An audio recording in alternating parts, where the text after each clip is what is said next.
Can you guys hear me okay? Sorry I'm late.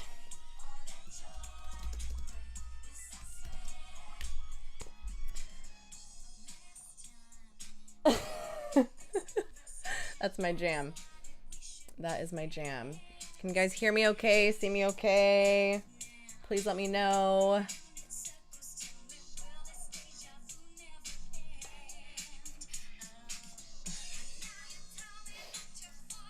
Please let me know. Okay. Silencio. Silencio. La música.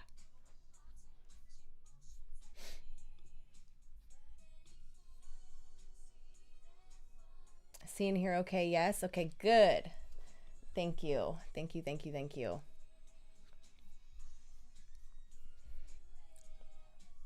Hi, guys. Hi. Turn that down, please. Gosh.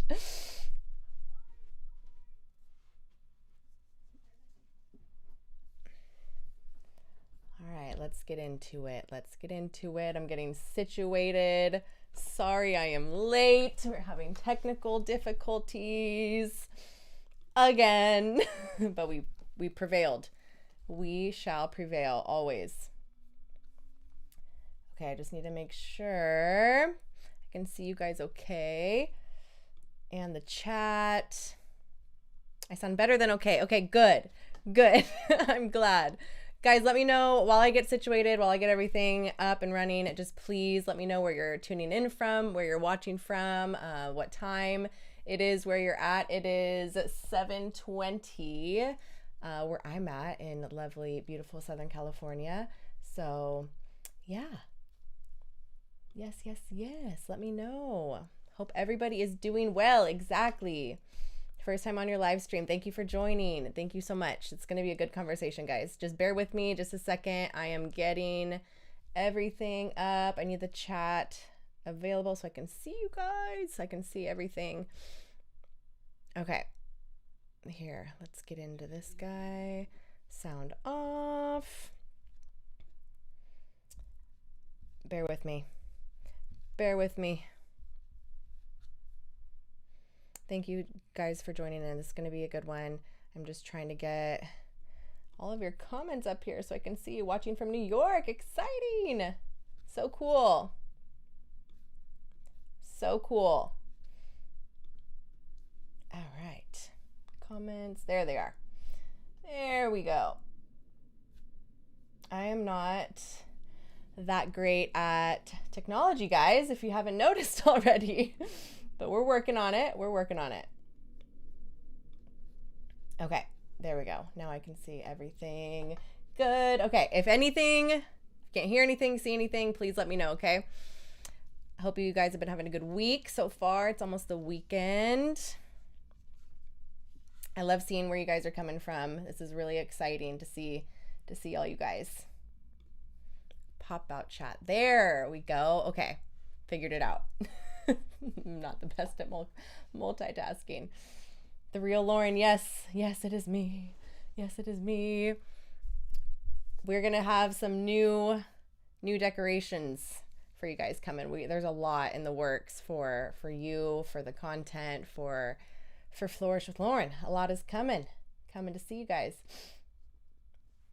Yay! Yes, we are live, and it's going to be a good chat. Okay, so I'm sure you saw in my stories on the post, we are talking about why you always attract the wrong person for the wrong relationship, because there's a reason why.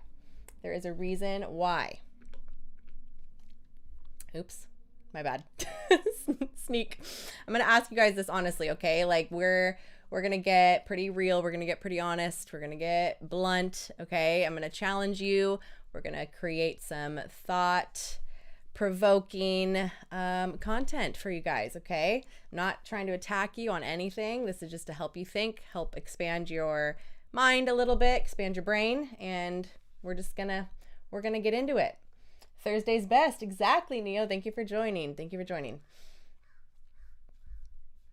I'm just going to warn you a little bit, guys. Some of what I'm going to say is going to make you a little bit uncomfortable, might make you angry, okay? But just stay with me, please. We're here to be challenged and we're here to learn, all right? Because when you sit through anything uncomfortable in life, like that's when you actually change and that's when you grow and evolve a little bit, okay? This will be interesting. Yeah, but it's going to be good. It's going to be good. If you have questions too, I'm going to be bouncing back and forth through the comments as well. So this is to help you, just help you learn a little bit and learn just about yourself and why you maybe keep attracting the same type of person, right? But the same issue keeps happening.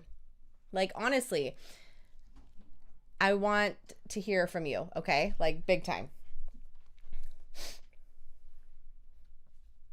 Also, how's the lighting? I know it's a little blue, okay? So if it looks okay, tell me. I can make it brighter, less bright. You let me know, okay? But that is all good. But I want to ask you guys a question. How many times have you ended up in a relationship swearing that this was the last time that you were going to ever let somebody treat you that way? You're going to put up with some of the nonsense, okay? And then maybe a few months later, 6 months later, you realize that you're in the exact same situation, just with a different person. Same issue. How many times has this happened to you? Like, be honest. If it sounds familiar, what I'm about to share with you this evening is going to probably change the way that you think about everything you know about why you keep choosing the wrong people. So let me know. Let me know in the comments. Once, okay? Once. Let's see.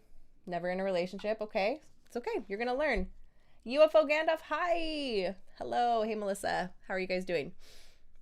I want to drop a number, guys, in the comments. Like, how many times has that happened to you? Just be honest. I am not here to judge you, belittle you. No, I don't care. It's all good in the hood. This is a safe space for you guys. Safe space. Just a number. Let me know. 1, 2, 3, many times. Yep, I know.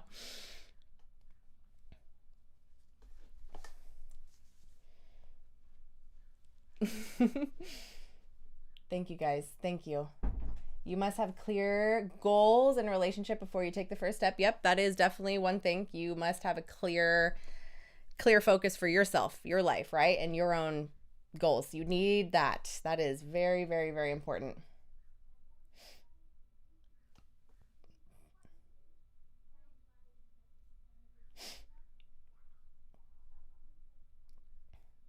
Your age gap, there's maturity difference, but I've grown a lot. Beautiful, love it. What's your age gap? What is your age gap, Melissa? Just curious.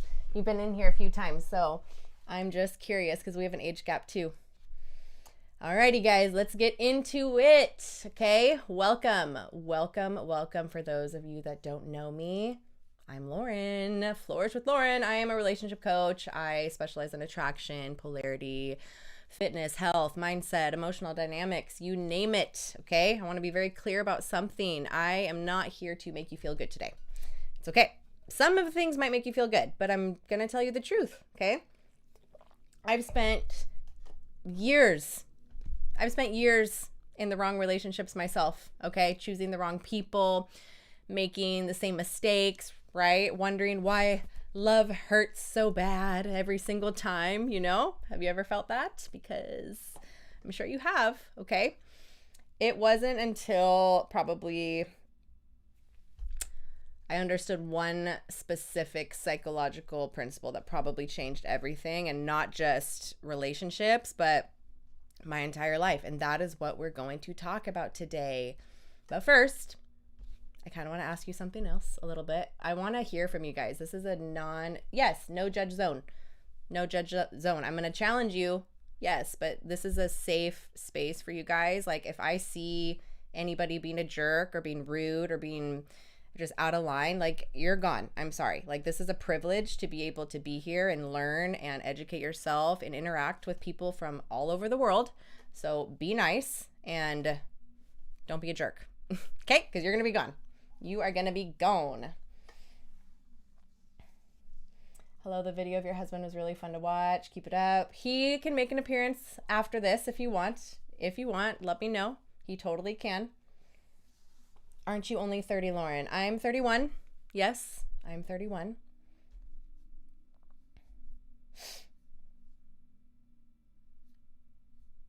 Love it. 30-year age gap. Dang, girl. All right. You get it. Lots of learning from that man, I'm sure, right? Lots of learning. Okay. Question, guys, for you. And I want to hear it in the chat, okay? Like, think about for a second. We're going to go back to the past a little bit about somebody that broke your heart. Like, bad, right? Really think about them. Now, think of the person before that. And maybe before that.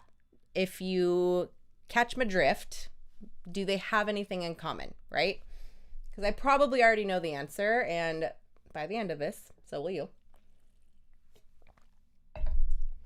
Perry, nice. 17-year age gap. That's mine and my husband's too. 17-year age gap.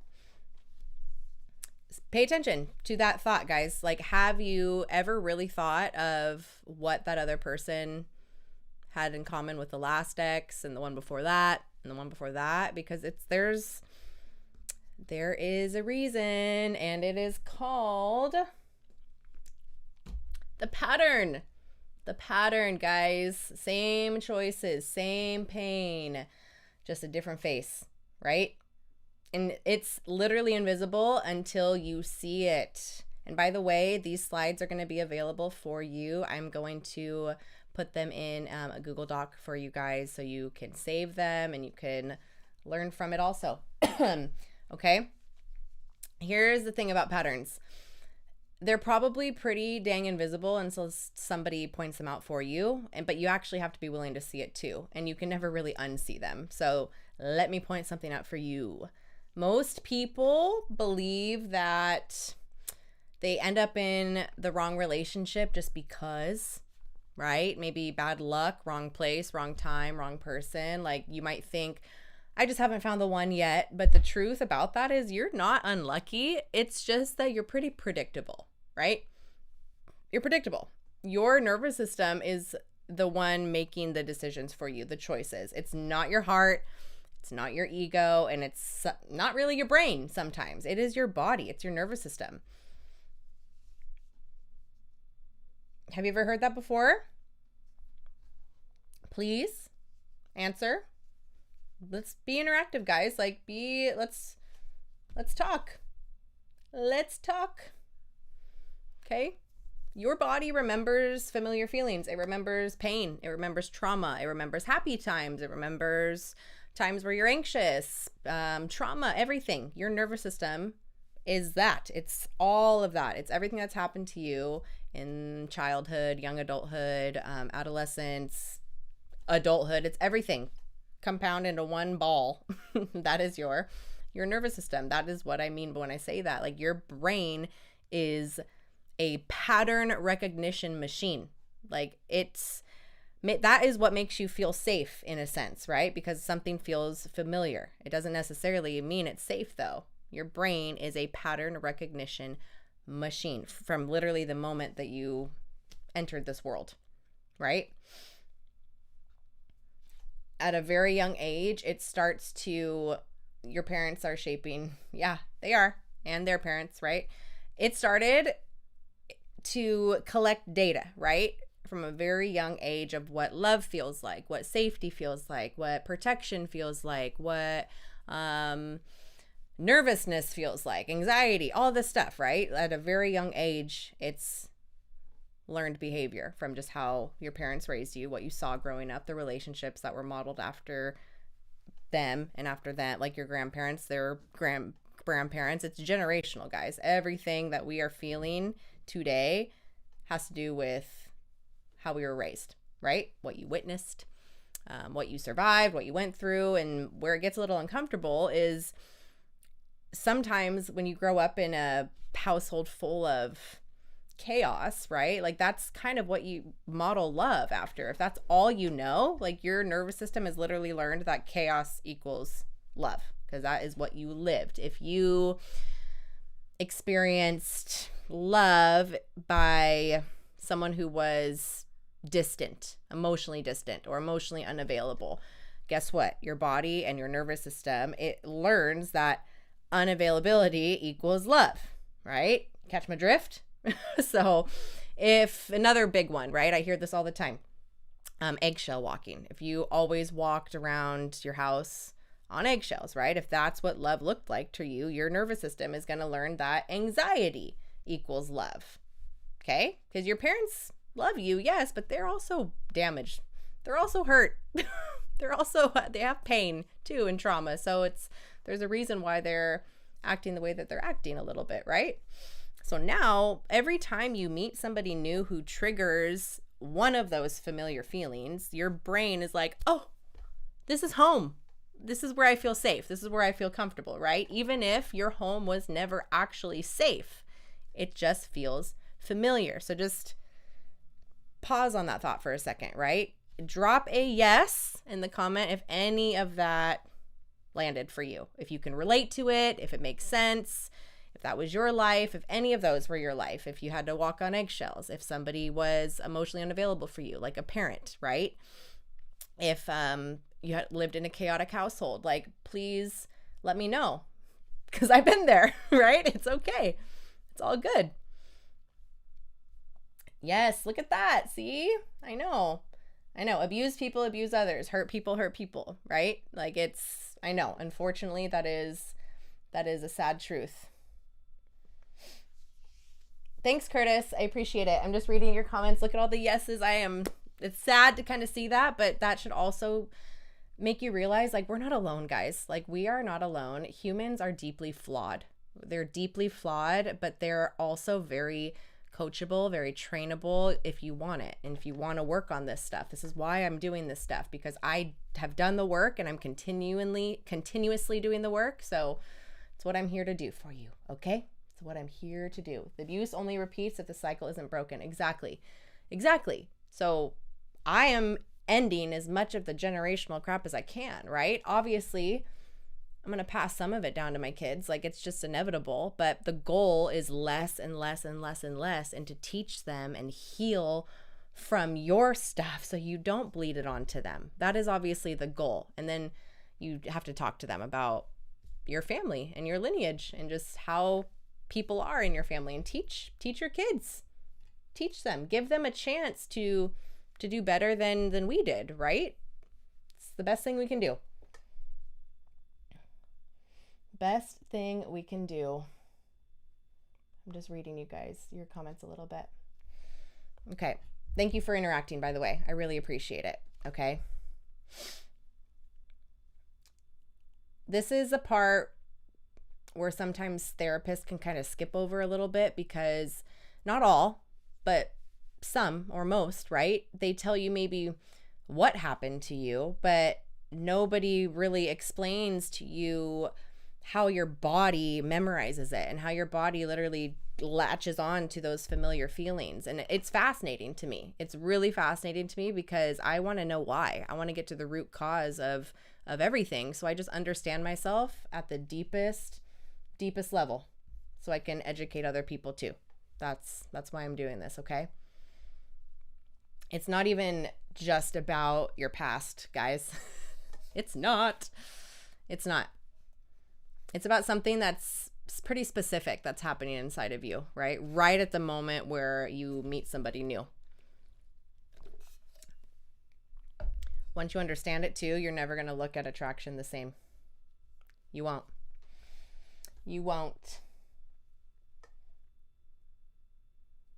Shutdown is so normal to me, but my man is the complete opposite. I feel it. I feel that, girl.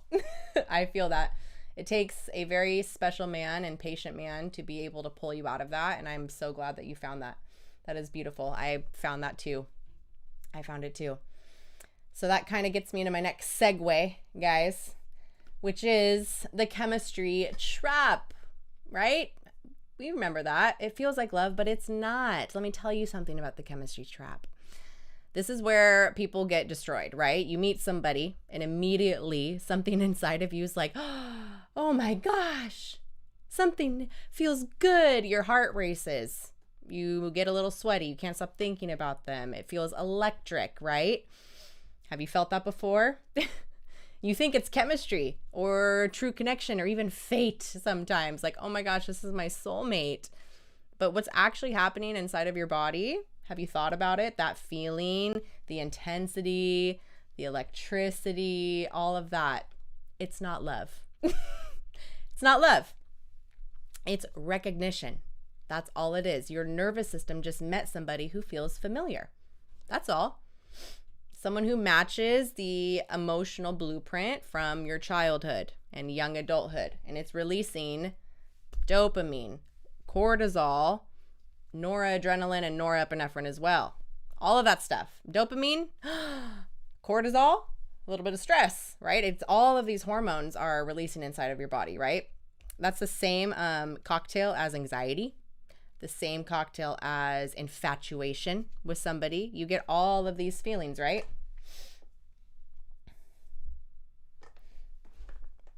All of these feelings.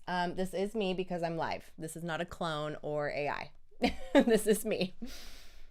So yeah, guys, that cocktail, that all of those hormones, anxiety, infatuation, where athletes feel that, oh my gosh, I'm nervous, excited, passionate, all of that. Extreme athletes, right? Like those Red Bull people that jump out of planes with no parachutes and skateboard down super high ramps. Oh my gosh, those guys are nuts. But guess what's happening though? Your brain is linking that feeling to that person as passion. But it's not passion. It's just a familiar feeling, right? This is why the people who are probably the worst for you, they feel the most exciting and the most thrilling, right? That probably you've ever met before. And the people that are actually good for you, they feel boring, safe, predictable, too calm because you're not used to calm. You're used to chaos, all of that.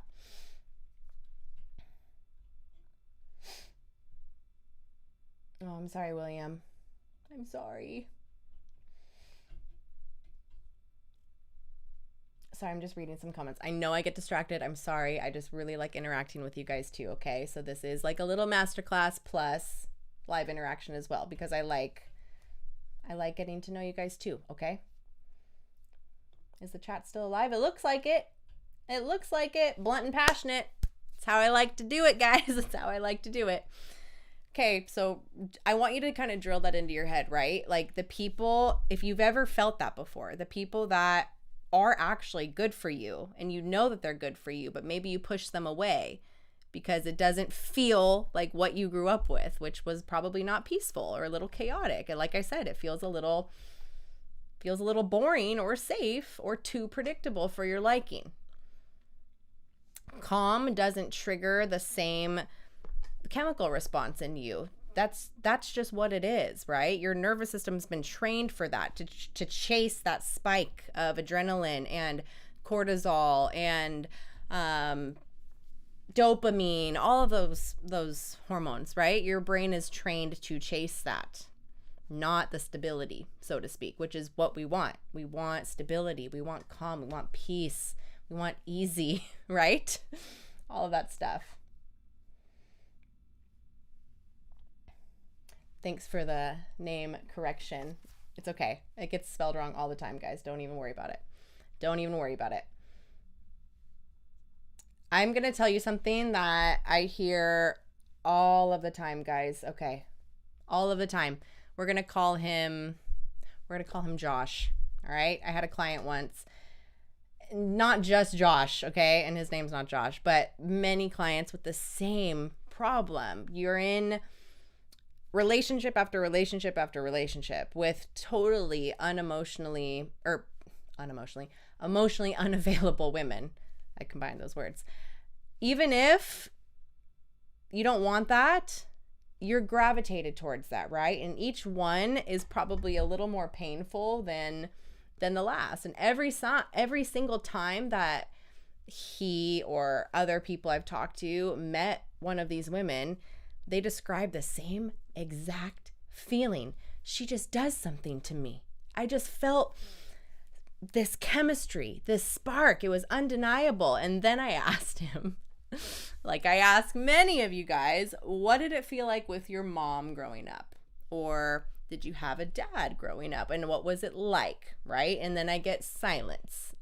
It's It's a very loud silence, right? And more often than not, I get the response of, you know what, like I was always waiting for her to come home, or I was always love was she didn't love me. She didn't give me the time of day. She didn't validate me and give me love and praise as her son, right? Like I was always waiting for her to be there for me. And there it is. There's the light bulb, right? You're not attracted to these women. You're attracted to the waiting, right? Because you were always waiting for mom. Waiting to him was the very first language of love that he ever learned.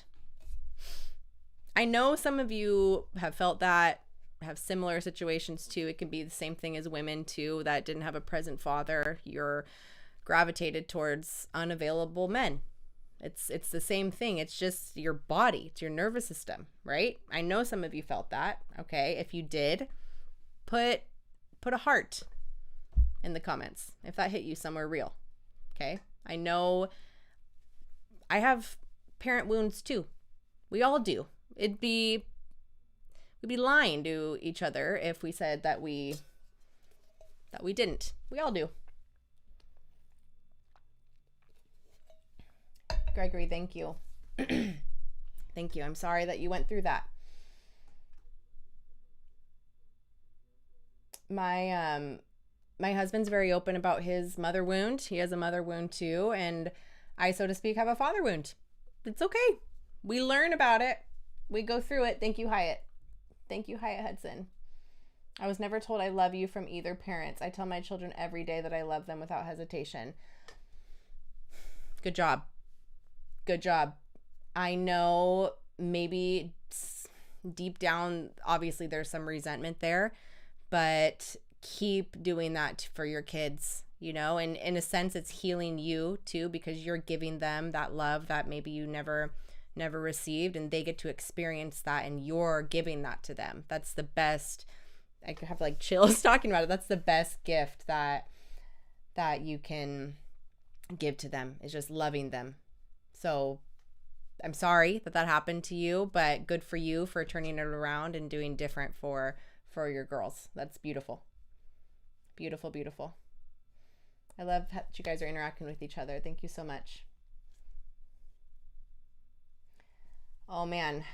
Okay, we're going to pivot really quick. Hold on. How do I get my girlfriend that's a deputy sheriff to leave the stress at work? Because she's always so stressed out and we butt heads when she comes home.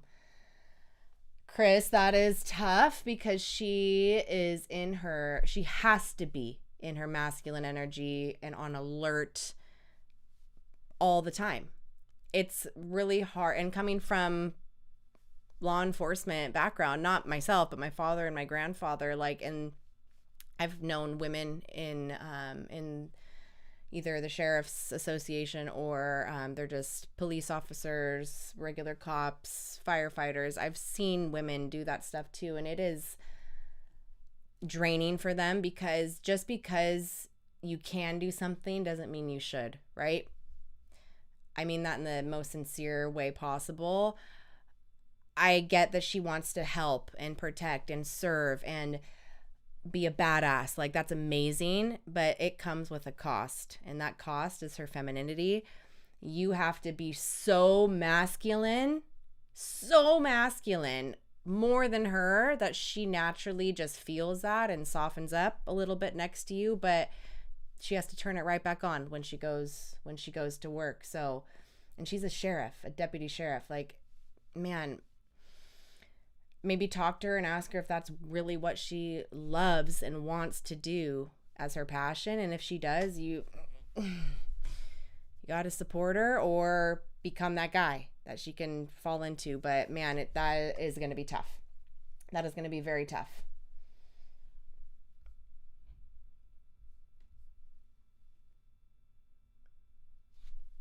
I'm trying to repair families because I repaired mine. Right? Mine, my parents, the relationship I have now with my husband. So I'm trying to repair as much as I can. I really am. Okay. Okay. unpivot. That's not a word, but I saw that question and I had to answer it, guys. Okay. So one of the questions that nobody asks, and I'm going to help explain it to you. If your nervous system is the one choosing your partners for you, then how do you override that? Right? How do you override your own nervous system? How do you break a pattern that's been running you and ruling your decisions since you were a child? I'm going to tell you. I'm going to tell you. It's not what most people think, okay? But it's also not as complicated as maybe therapy or books or podcasts make it sound, right? We are going to segue a little bit, okay, into the real reason why you stay with somebody. And before I tell you how to actually break the pattern, you need to know why you stay in it first, right? Understanding why you keep choosing wrong is only half of the equation. The other half is understanding why you stay, even when you know it's wrong, right? The real reason you stay is because familiar feels like love and safe feels boring. Your nervous system is making the choices for you, not your heart and not your logic, okay? So it's doing it even when you know that it's wrong, right? This is the part that some people don't like to look at because it's the most confronting. You stay because it's the familiar. That's it. No matter how painful, it feels safer than the unknown, right? We're scared of the unknown. We're scared of the unknown. And for what? It's just a fear of the unknown. Okay, so don't be scared. You can't be scared of something you don't know, right? No matter how painful, it feels safer than the unknown. So your nervous system would rather have predictable pain than unpredictable peace, right? Repeat that. Drill it into your head. Your nervous system would rather have predictable pain than unpredictable peace. Just let that sink in for a second, okay? What is predictable pain? What is it? It's something that feels safer than, I'm trying to give an example of maybe somebody I know, or maybe myself. It's just gravitating towards maybe the same toxic guy that is, you know, is not good for you, but you'd rather have that because it's just, you know what to expect from him, right? What's unknown is going to the opposite of maybe the safer, more mysterious, but nice guy, right? Still with a little bit of mystery, but doesn't treat you like crap. We don't know what that feels like, so you'd rather gravitate towards the bad guy. Predictable pain will always feel safer than unpredictable peace. That's why people go back to the toxicity all the time. All the time. Some people say, oh my God, I'm so stupid. Why do I always let that happen to me? You didn't know any better. You didn't know any better. It's not because you're stupid. So don't say that to yourself, but recognize that there's a problem and you got to do something about it, right? You didn't know any better. Your nervous system's doing exactly what it's designed to do. Seek the familiar, avoid the unknown. That's it. A healthy relationship, though, with somebody who is very consistent, emotionally available for you, genuinely good for you, will feel wrong at first. It will feel boring. It will feel like something's missing. But what's missing, what's actually missing is the anxiety, the unpredictability, the stress, the bad tension, right? That's what's missing, and that's good. Your body has been mistaking anxiety for passion for too long. Too long. So peace is like, what? What is that? And I know that's hard to hear. I know. But this is why you leave good people sometimes too. And stay with the wrong ones. It's a little bit of a self-sabotaging behavior, right? Because you might say, oh, I don't deserve this love, because you actually haven't learned to trust what real love feels like. You don't know any better. Are you still with me? Are you still with me? Drop a little fire. Drop a little fire in the comments if you're still here, okay? We're getting into the most important part. Getting to the most important part. Let's see. I'm just reading some of you guys. Fear of being alone will keep you in a relationship. Yep, that is another reason too. Fear of being alone. Big reason. Let me know what other reasons, guys. Like why have you maybe stayed in a relationship even when you knew it wasn't good for you? There's reasons, right? Mine was, I was scared of being alone. Of course. I did not want to be alone. I didn't. Codependency. Yes, that's another one. Look at all the fire. Yay. Thanks, guys. I love it. Look at all that fire. Look at all that fire. People pleasing. Yes. Codependency. Trauma bonded. Anxious codependent. Yes. Anxious avoidant. Anxious codependent. All that stuff, right? Kids. That's one too. There's that. You guys are smart. Good job. Good job. Yeah, people stay for the kids. People stay for just the comfortability of things. It's normal. This is what you're used to.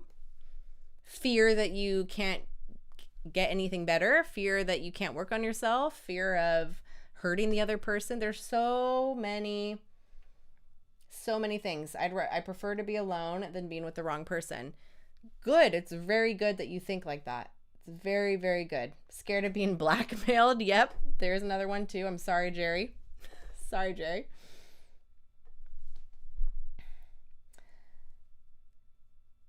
There we go. Look at that. Fed Up 63. For the men in here, to make your marriage really work, you have to be the man other men want to be and other women want. Yes, that means you have to be the best version of yourself possible. The best version of yourself possible. That beautiful comment. Beautiful, beautiful comment.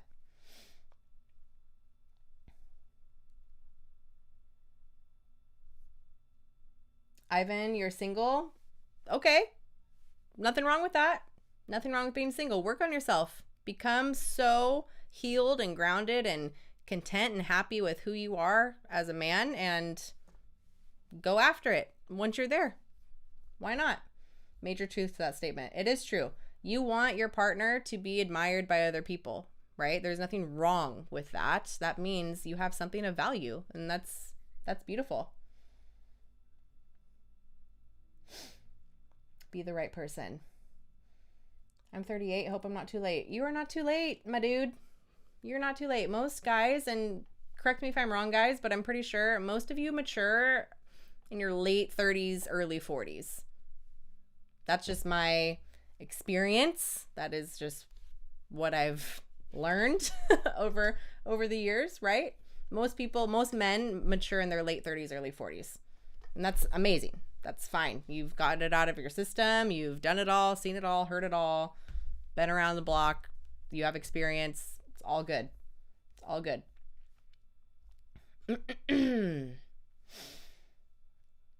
Okay, I'm glad you guys are still with me. Thank you.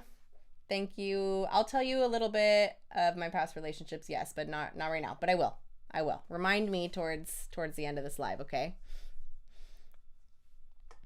So how do you actually break this, guys? How do you rewire a nervous system that has been running the same program, right? This is like a software in your brain. You've been running it for decades, years. Thank you. Thank you so much. Kisses for you. Thank you. I appreciate that. That was very generous of you. I'm glad. Thank you. I know I deviate sometimes a little bit, but it's because I really want to interact with you guys and I get a little hyper and excited. Sorry. So anyways, how do you rewire your nervous system, right? That's been running this program for decades, many, many, many years. There's some specific things, okay, that actually work. And it's not theory. It's not just saying positive affirmations to yourself. No, it's real practical steps that I use with myself and my clients, okay? So that next segue is how we actually break this pattern. How, right? Step one, you have to learn to recognize the spike that you feel in your body, right? That feeling of instant chemistry, right? So you got to be aware. You got to be aware of that, okay? And then you have to have boundaries. way better choices for yourself and a completely new standard with how you choose somebody for yourself. Okay? Break that pattern. That electricity that you feel when you meet somebody is not a green light. It's not. It is a warning sign. It is a warning sign that you cannot ignore. You can't.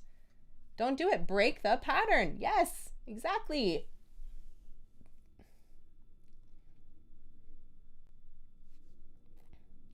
Exactly. Oh, I love it. That is not my quote, by the way. That has been said long time, for a very long time, but it's not originally quoted by me, but I love it. And that quote again, guys, just so you know, is be the man that other men want to be and that other women want. Okay, yeah. So yes, breaking this pattern, we have to be so self-aware of yourself. So self-aware. Thank you. Thank you for the gift. That is so cute. The little turtle. You're distracting me. You're distracting me. You're so cute. You're so cute. Okay. Anyways, that feeling, not a green light, guys. Don't. Warning sign. That is your body saying, hi, hold on. Look at this sign first. Analyze it, right? It's as information. Just as information. I want you to start treating that intense immediate attraction as data, as info, right? Not a step-by-step instruction of what to do and okay, let's pursue this. No, it doesn't mean don't pursue it. It just means to slow down a little bit, just a little bit. Get curious and ask yourself what specifically is triggering this feeling. Is this person genuinely remarkable, or do they just feel familiar from something in the past, right? Because there's a difference. You have to learn how to tell that difference, though. That's the beginning of everything. Thank you for the gift. Thank you. That is so nice. That is so nice. I hope you get famous. I do too. There's almost 2 million of you guys across all my platforms, a little over 2 million. It's kind of wild. Kind of wild. Okay, step 2. You have to... oh gosh, you have to grieve that blueprint, right? Like, get rid of it. Goodbye. This is the step that most people miss. You hold on to the same blueprint that has gotten you here, right? And this is the most important one. You cannot break a pattern that you haven't grieved, because that pattern is built on like your survival mechanisms inside of your body, right?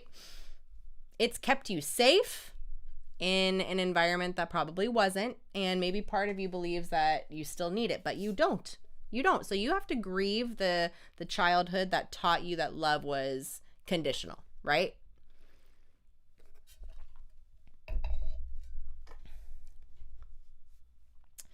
Grieve your parents who were unavailable for you, right? Or a parent or your caregiver or somebody, right? Grieve the version of you that learned to chase love instead of receive it, or need that validation. Grieve that version of you and don't stay there. Just release it. Grieve it and release it and let it go. Let it go. Until you grieve it, your nervous system is going to keep trying to resolve it through every single relationship that you enter, guys. Every single one. It's up to you to catch it and stop it and be consistent with it and just be aware of yourself, right? Step 3 is, oh, thank you. Thank you, Emmanuel. That was so nice. Thank you so much. Thank you. Step 3 is you have to literally practice tolerating peace, right? Because peace is one of the most unfamiliar feelings, I think, to 90% of the population. And that's a little sad, right? It sounds simple, but it's not.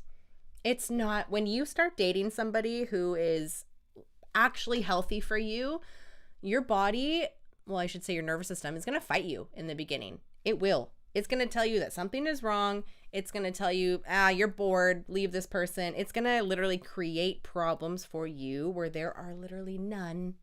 There's none, right? Just to create that familiar tension, right? And it is your job. What is your job? It's to stay.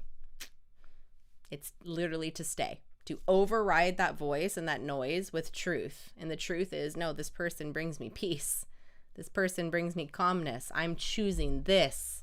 So just stay and breathe and recognize what's happening and choose differently than you've ever chosen before. Peace is a skill. Stability is a skill. Healthy love is a skill. And like every skill, right? It requires practice and requires effort and a little bit of work and maybe some discomfort too.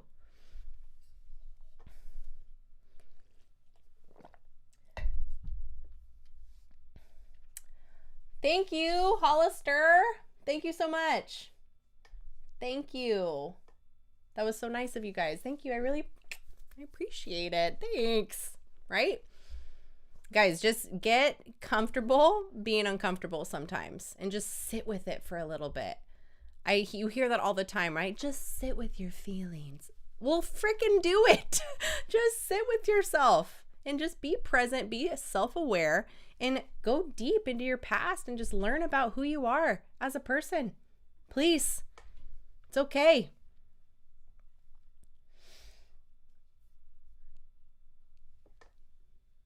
Just reading some of you guys. You guys are being very interactive this evening. I really appreciate it. Thank you so much. I really appreciate it. This is kind of like wild to me sometimes that I get to do this every week and talk to you and do something that I love and that I'm passionate about. It's pretty cool. It's pretty damn cool. This is great advice. I'm glad. This is a little masterclass for you guys, okay? More women need to be more level-headed like you. Rainmaker Alex. Man, it was work. I didn't just fall out of a tree like this. I'm not some freaking unicorn no. I worked on myself heavily, and I am fascinated by understanding the brain and people and personal relationships and just how we think, psychology, right? Like men and women, like you guys, you men are fascinating because you are so different than women, so different. And then women, we're freaking a little crazy, yes, but beautiful in our own way when it's contained and it's managed, right? And we've done the work and we've healed the best that we can, and we chose the right partner for us, right? Like we are always going to be this crazy wave and ball of emotion. That is just women. You can't turn that off. That's like telling a man to turn off his sex drive. You can't. That is your biology. It's in your DNA, right? So it's honestly fascinating to me that we are so different, but we balance each other out and complement each other so much. When someone, like a man, is in his just masculine energy, all of it, right? And when a woman is soft and sweet and in her femininity, you guys complement each other, right? When there's two masculine energies, no. When there's two feminine energies, no. Do me a favor and look up the statistics on lesbian marriages and how many of them work out versus not. Just do me a favor. And we're not going to get into that, but just that'll explain a lot to you, right? Thank you, Rob. Thank you. Rob the Barbarian. I love that. Thank you so much. Very generous. Thank you. You're a fox. Thanks. Thank you. The worst stat. Yeah, I know. I'm just sorry. Sorry, guys. But it's the truth. It's the truth. Wish my wife of 37 years thought the same way as you about intimacy. Thinking about therapy soon. Individual therapy or couples? Like, you want to go, if that is the root cause of intimacy, I think you should go to someone that specializes in that, like maybe like a sexologist too, that help educate you more on sex and pleasure and intimacy too, because there's layers, man. There's layers, and it gets deep. It gets very deep. I don't think you need therapy. I just think you need to talk. You need to have the uncomfortable conversations, and you need to talk to each other and be vulnerable, be open, be real, and strip your ego down and your walls and get closer with your partner and just talk. I believe if everybody did that, you wouldn't need to go to therapy. You wouldn't need to go to counseling. But at the same time, you have to ask yourself if this is the right person for you anyways, too, right? There's so many factors. So many factors. Thank you, Emmanuel. Thank you. Appreciate it. Appreciate it. I'm talking to you guys as a friend, yes, as a coach, yes, as a mentor, yes, educator, whatever, or just a regular human being. Like, I need to talk to you directly for a second, okay? Like, I have lived in every single thing that I just described.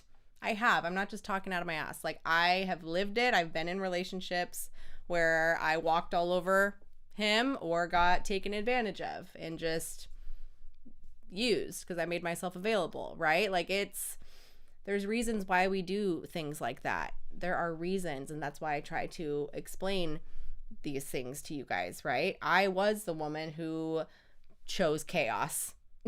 I was her, or who walked all over somebody, right? Left maybe somebody stable because they felt boring, stayed with unavailable ones because that chase, oh my gosh, was electric and it felt fun and I thought it was love and all this crap. No, I confused anxiety with passion for years, and it cost me. It cost me time and peace and versions of myself that I'll never get back. I'll never get back. It wasn't until I did the work, like the real work, until that's when things started to change, right? That's when things started to change. Understanding my own blueprint, so to speak. All of you have a blueprint. You need to understand it through and through. That is when everything is going to change for you. It doesn't maybe excuse some things that you've done. It never will. The past is the past. Things that have happened. But it's just data. It's just information to help you get better in the future. That's it. And you can't dwell on it. You can't.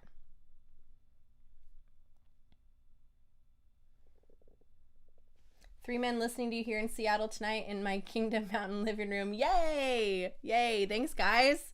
Appreciate it. That's called daddy issues, Lauren. Your daddy is your first love. Thank you for calling me out. Yep. Yes, it is. Yes, it is. For a man, your mother is your first love. For a girl, your father is your first love. That is the first one, the only first reference that you will ever have.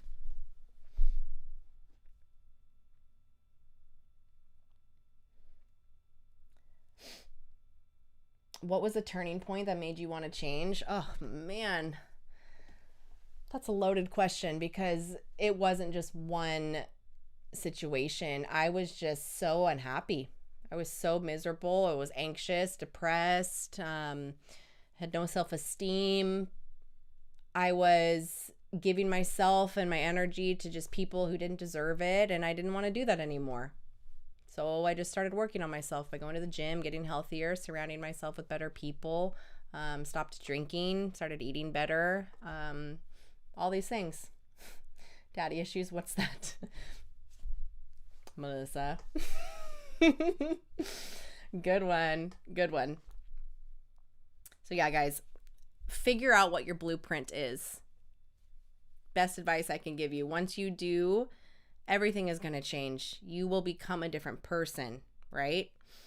I became a different person. I could finally recognize real love when it showed up, real support, real connection, all these things, real, not just what you thought was real, right? I also started to recognize when I didn't need chaos to feel alive. I didn't need the crazy highs and the crazy lows. Absolutely not. I could finally sit in peace, right? Without running from it. That is available to you too. Like literally right now, not after more therapy, not after the next relationship, just now. And it's the moment that you decide that you're freaking done. Like done trying to resolve your childhood, right? Through the wrong people. You have to say, you know what? F it. I'm done. I'm done. But you have to make a conscious choice and you have to catch it. How often will you go live, Lauren? I go live every Thursday at 7 p.m. Pacific Standard Time, and I'm working on adding a second day. But guys, I am just I don't want to be stretched too thin to where this starts to feel like a job, but it's coming. More is coming. I'm going to start doing it on TikTok too, I think. Let me know if you'd want that also. TikTok and YouTube at different times. And I was thinking in the morning too, because I know there's some people in like England and Australia, and oh my gosh, there's a lot of you guys. There's a lot. But yeah, I plan on doing it twice a week too. One with my husband and one just me. That's also another thought too. Tell me if you would like that as well. Thank you, Emmanuel. Thank you. Appreciate it. You're a doll. Thank you so much. This is very generous of you. Okay. We are going to go a little bit into the next segue. Okay. Just a tad. We're going to go full circle recap. Okay. So you can finally find your person, the right person for you guys. You're not unlucky with love. You're not broken. You're not cursed. You're not patterned. You're not any of this stuff, okay? You're not. You are just extremely patterned. And patterns can be changed, right? But only when you stop blaming the people who triggered them and start looking at the actual system that keeps choosing them. And that's you. Your nervous system is not your enemy. It literally is doing the best that it could. It's doing the best that it could with what it was given, right? You know better now. You know better now.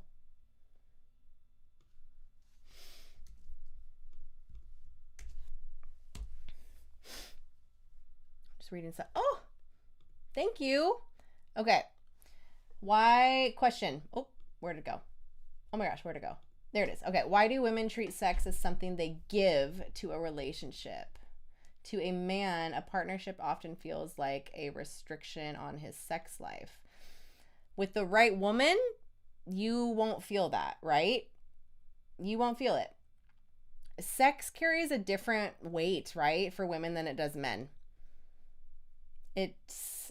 Men value intimacy differently than women, right? It's not that women don't enjoy sex, like they do, right? But for women, sex is deeply tied to how safe she feels with you emotionally, not just physically, right? How much she trusts you, how much you guys bond, right? So sex can be, and it usually is, intertwined with all of that stuff, right? That is her security. She needs that. But men are just sexually driven. It's your biology, right? And it can feel like you are limiting your options. I understand that men are wired for variety.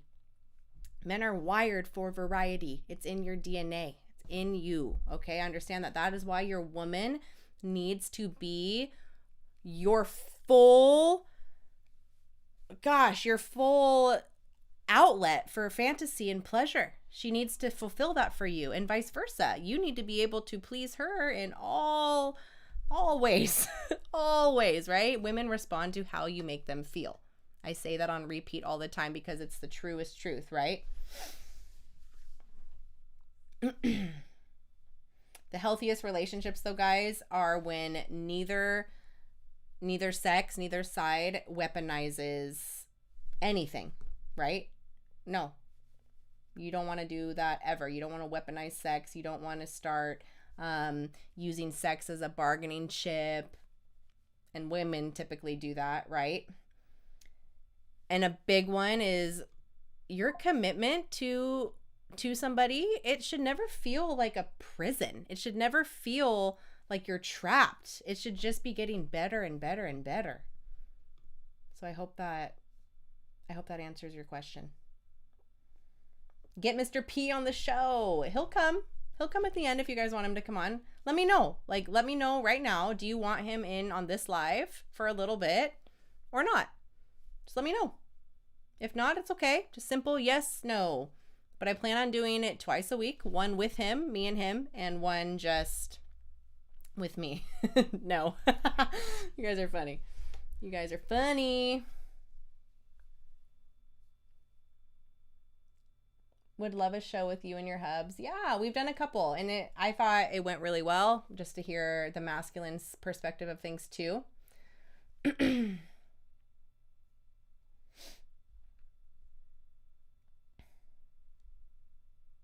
Sex is heavily tied into pair bonding for a woman. Yeah, of course. Women bond through sex. We do.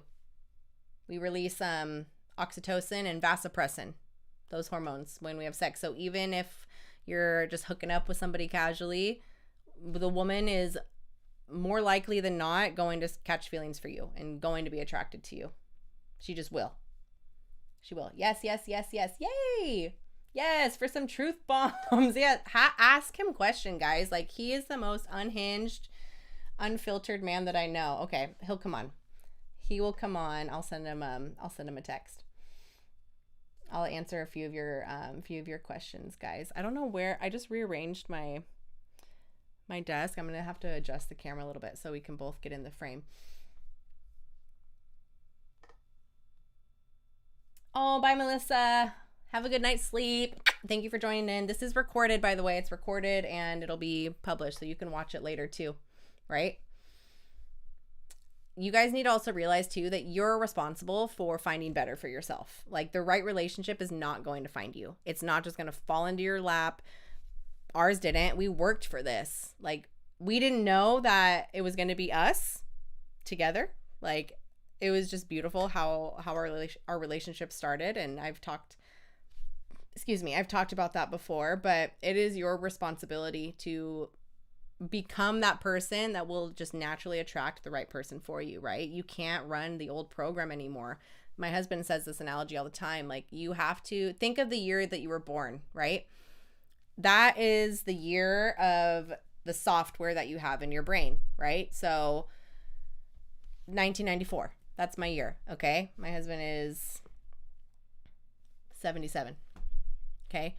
That is the software you have downloaded into your brain. You need to download a new software into 2026 software, right, for your brain. And that's going to take some time. You got friggin' 1994 and 1990 or 1977 brain. Like, you have to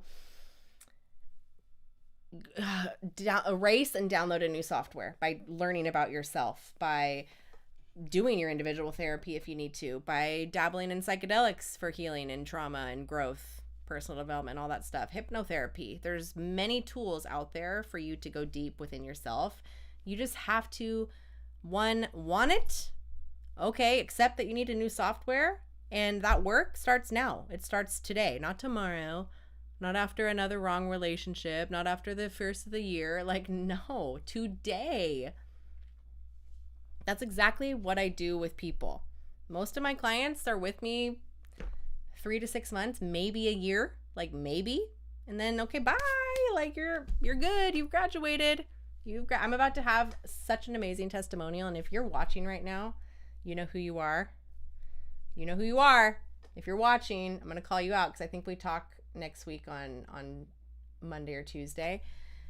He's one of my best clients right now. I'm so proud of him. He's been working with me since December, and it's just been amazing to watch him flourish. I'm gonna use that word because he has, and he's listened to everything that I've said, and he is feeling good, looking good, acting different. It's just 6 months of work. Like, okay, beautiful. Like, invest in your health, guys. Invest in this. Like, this is free. I understand, and I want to make it as valuable as I can for you with all the meat and potatoes that you can, so you can go back and watch and learn and listen, right? But you have to invest in yourself. You just have to.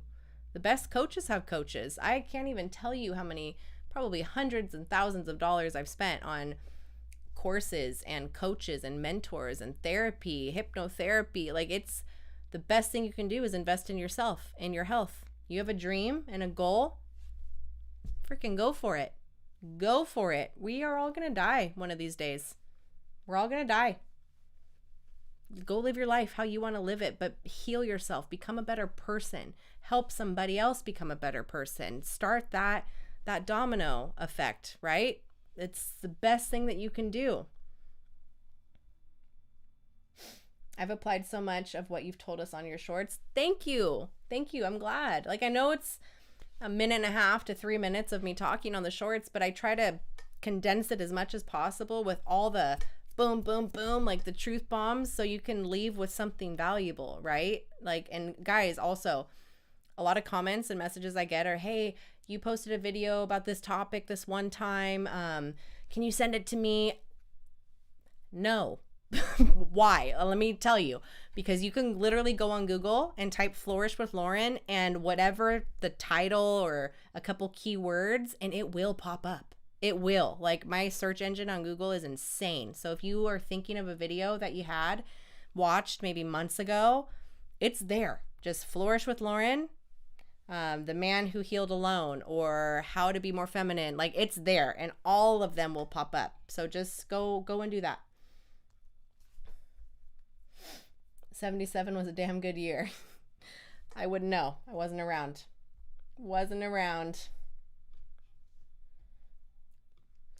Do you have a top 3 of your favorite books relating to dating and relationships? So there is Men Are From Mars, Women Are From Venus. That one's pretty straight to the point and pretty straightforward. The Queen's Code by Alison Armstrong. That one's wonderful. There's The Mountain Is You. That's not necessarily a relationship book. That's more of like a personal development book. It's by Brianna West. The Mountain Is You by Brianna West. There's Letting Go, and I am forgetting the author, but it's a white and yellow book. Letting Go is the title. And then The Rational Male by Rollo Tomassi. That's a great book too. That's something that you men should get as well. I am reading that because it's helping me understand men a little bit more too from a male perspective, right? So I would look into all of those, and I'm sure there's more. Those are just the first ones that are popping into my head. Okay, I'm just reading some of you guys. Are you comfortable with AI channels impersonating you? Can you take any action? So I'm working on trying to get all them taken down. All you can really do is report it and just say that they're impersonating me, but it's a public platform, so people can take content and use it and manipulate it. But yeah, I know that there's a ton. They're not me.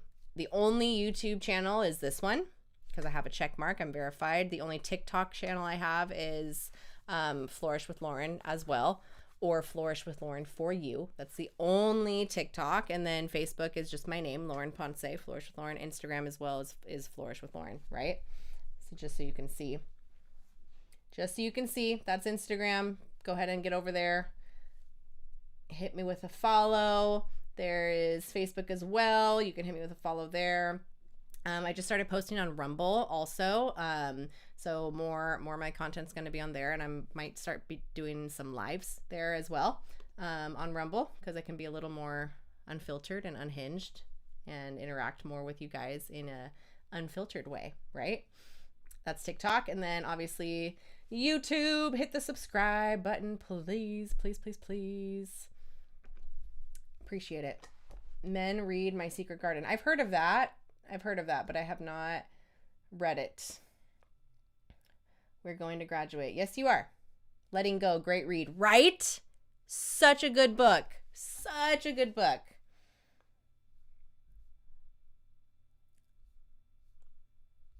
Oh, I haven't heard of some of these books, guys. Thank you for letting me know.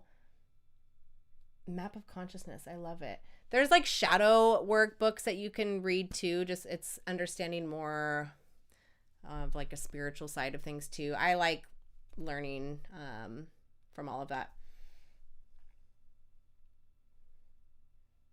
Rollo's second book, Preventative Medicine, has much more meat to it than Rational Male. Okay, good to know. Nick. Thank you. I've just read The Rational Male. I'm not done with it yet, but that's the only one that I've started. But it's there's a lot of meat and potatoes in there as well. But good to know that his second book is better. I'll take a look. I appreciate it. Yes, I know I have a lot of knockoff channels, guys. Okay, I'm just any other questions for me? Please let me know. Okay, please let me know. Good point. Books do not change anybody's life. They get you to start questioning things or point you in a new direction, but no books get you moving forward and getting you through a door. 100%.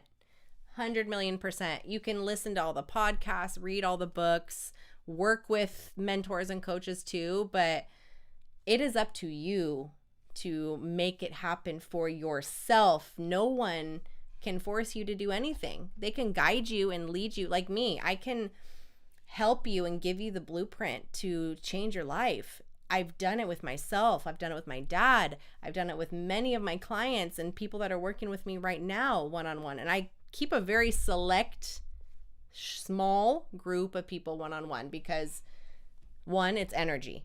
I give my time, energy, effort, everything. You get all of me, and I can't do that if I have 50 plus of you. So no, my coaching circle is very small. It's very selective, and it is only for people who are ready for radical transformation and radical change and radical accountability, right? Like, I don't just take anybody on. You have to kind of pass my test, right? My interview, and vice versa. Like, you have to like me, and we have to vibe, and you have to be willing to go through the ringer with me, because it's gonna be intense. It's gonna be probably quicker than expected, because I don't want you forever. You don't need me forever. If that is happening, I'm not doing my job right, or you're not doing your job right. Simple. It's okay. You have to vibe with the person, though.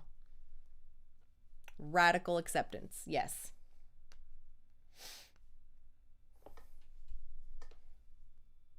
You just got to jump in. Exactly. Don't let any fear or anything hold you back at all. Okay, I'm going to bring in Mr. Ponce.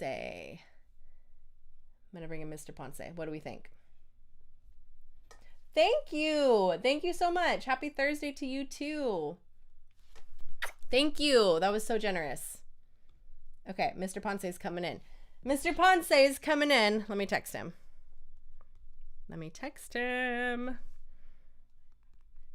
Oh, I hear him coming.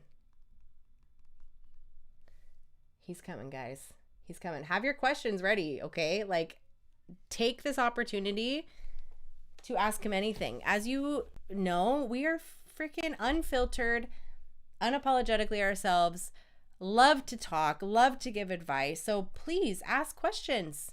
Use this opportunity to. Don't be shy. Sorry. Can you hear me? Don't be shy.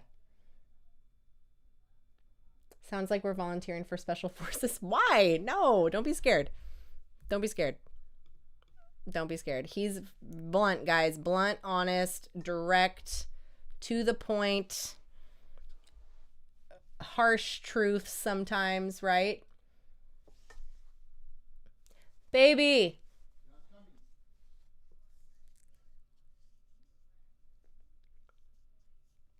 I'm good. Thank you for asking. What do you do after an argument? Have sex. Okay.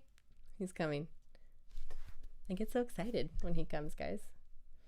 I turn into a little girl when I'm around him. As many of you have told me that before. I turn into a little girl. Because he just makes me feel so good, man. And he's an intense dude.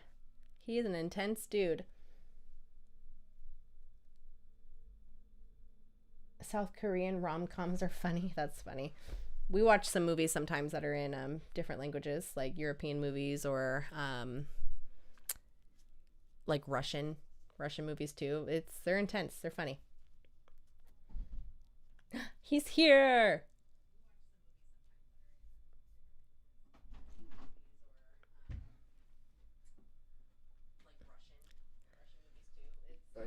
Turn off your thing. Okay, cool. Mr. Ponce's here, guys. What do you need? Nothing. I need a chair. Yeah, well, do you want to just sit here? Because I'm going to adjust the camera a little bit, because you can only see here. So just sit here. But I'm going to take over your show? No, but you can't. I want to take over your show. You can't. They can't see you. Get it. I'll get a chair. Okay. Maybe move this. Oh, that's fine. That's fine. Make it work. Hi, Mr. Ponce. They're saying hi to you. Oh, say hi.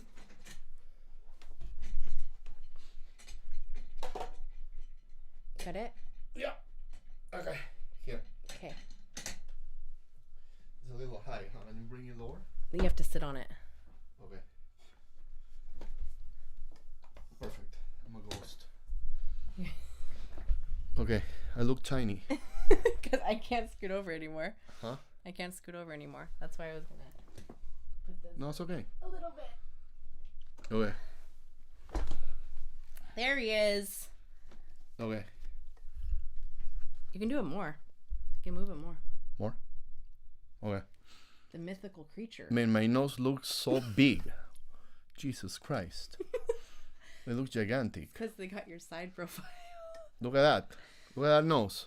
Guys, he's gotten hit in the face a lot. Huh? I said you've gotten hit in the face a lot. He's done martial arts his whole life. So Yeah. He... I have something for your fans. Oh, you do? Yeah. I'm gonna upload it right now. It's a can't. little PDF of what you just presented here. Oh, and I want you to put it on the in the chat. Yeah. So I'm gonna Yay. create I'm gonna share it with you guys. a Google Drive right now for them. I know I'm far from the mic. I'm sorry. I'm sorry. Is that better? Oh no, that's in the way. Okay. What's the name of your live? What was the name? Why you Why you attract attract. What else? the wrong relationship. No, that's not the name. You forgot the name of your own. Oh, why you always attract the wrong partner. Why you always attract The wrong partner. the wrong partner. Wrong partner. Okay. Yeah, perfect. So you can Hi, Mr. Ponce. Pleasure meeting you both. I enjoy the vibe. They sent $2. Thank you so much. oh, nice. Thank you. Yeah, one day or day one. That's what his shirt says. Perfect shirt, right? Look. One day or day one. So I'm gonna send it to the computer, and then you upload it Okay. into the chat. Just Can text you do it. what? Text it to me. Is there? Can you give them a link so they can look? It's a PDF. I was doing that. Yeah, you need to send the Google Drive link. Okay. Here. And here. Upload file. Photos and videos. I'm going to send you guys something so you can No. go back and reference. Thanks, Jerry. Thank you. You guys are so sweet. Oh yeah, it's here. Upload. Okay. So Wait, you have to wait until it's uploaded. yeah, it's here. Yeah. Okay. So I'm gonna share it. Just text it to me. Share. No, I can't. Manage access. No. Yeah, it has to be for everybody. Otherwise, it's gonna be restricted. Anyone with a link. And then copy the link. Okay. All right. Share it with your people. Okay, it's ready. We're both not that great at technology, guys. No, we're good. It just takes time. Okay. What do they want to know? Give me a second. Let me do one thing at a time. Did you text it to me? It's there in your text. Look, in your screen. Cool. Go on the top and put Command C and Command V, and then you copy paste or double click there on the top. Command C I know. and share it with the guys. And tell them that you're, sharing. Well, you can. You're already talking. I already said it. Yeah, they're your people. Okay, guys, I'm pinning this message so you can use this to go back and reference from this live, okay? Please let me know if you can click on it and open it. Please let me know. Please let me know. Can you open the file?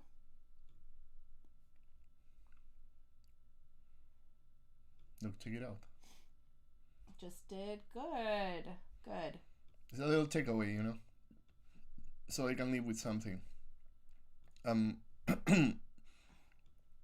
You're gonna do this every life that you have from now on.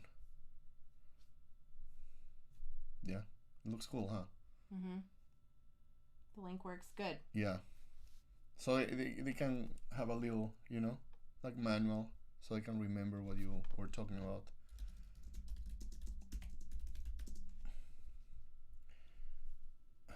Thank you for the donation, Dynamic Duo. Thank you. I think so. Oh, that's so cool. Yeah, it works. I'm so happy. Hey. Yeah, I'm so glad it worked for you guys. I just designed it pretty fast. Good. Next time it'll be better. Any questions, guys? Ask your questions. This is time to ask anything. Anything you want to know. Oh, that's so nice. They're giving you donations. I know. I appreciate it. Dynamic Duo. Guys. Oh, thank you. Alastair Dynamis. I can't pronounce. But that's cool. That's so nice. Hello, Sir Psychedelics. How to start and how to get your partner on board. Okay, how to start? You have to start on your own. I don't know if you're a man or a woman. Either way, it's a solo journey. You can do it with someone, but it's better when you do it alone and start little. A microdose, go little by little more, do a research, and then do a macrodose. When you do a macrodose, that's when you're gonna discover so much about yourself. It's like reading a book about yourself. That, to me, what a macrodose of psychedelics do. Imagine going to a library, big library, and the librarian tells you, hey, this is the best book we have. And it's an old, big, ancient book. Imagine like the Never-Ending Story. I don't know if you watched that movie. I'm pretty sure I'm the oldest one in here. And then you're reading that book, and that book is about yourself. And knowledge that you didn't know about yourself and your parents and everything. So that is what a macrodose of psychedelics do. Once you get that knowledge, then you guide your partner into doing it herself or himself. You sit them, you know, you're a sitter, and then you guys start doing it together. That's what me and Lauren do. We do it together.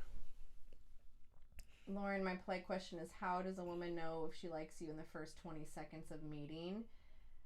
I mean, she's analyzing you in the first 20 seconds of meeting. She's watching how you hold yourself, your body language, how she feels in your presence, right? Your voice. In 20 seconds, I mean, you can correct me if I'm wrong, but it's hard to sell if she likes you, but she can be into you. She could be feeding off of your vibe, but she's not going to like you right away. She's just going to read you and read your energy. Just have some natural curiosity. Mm-hmm.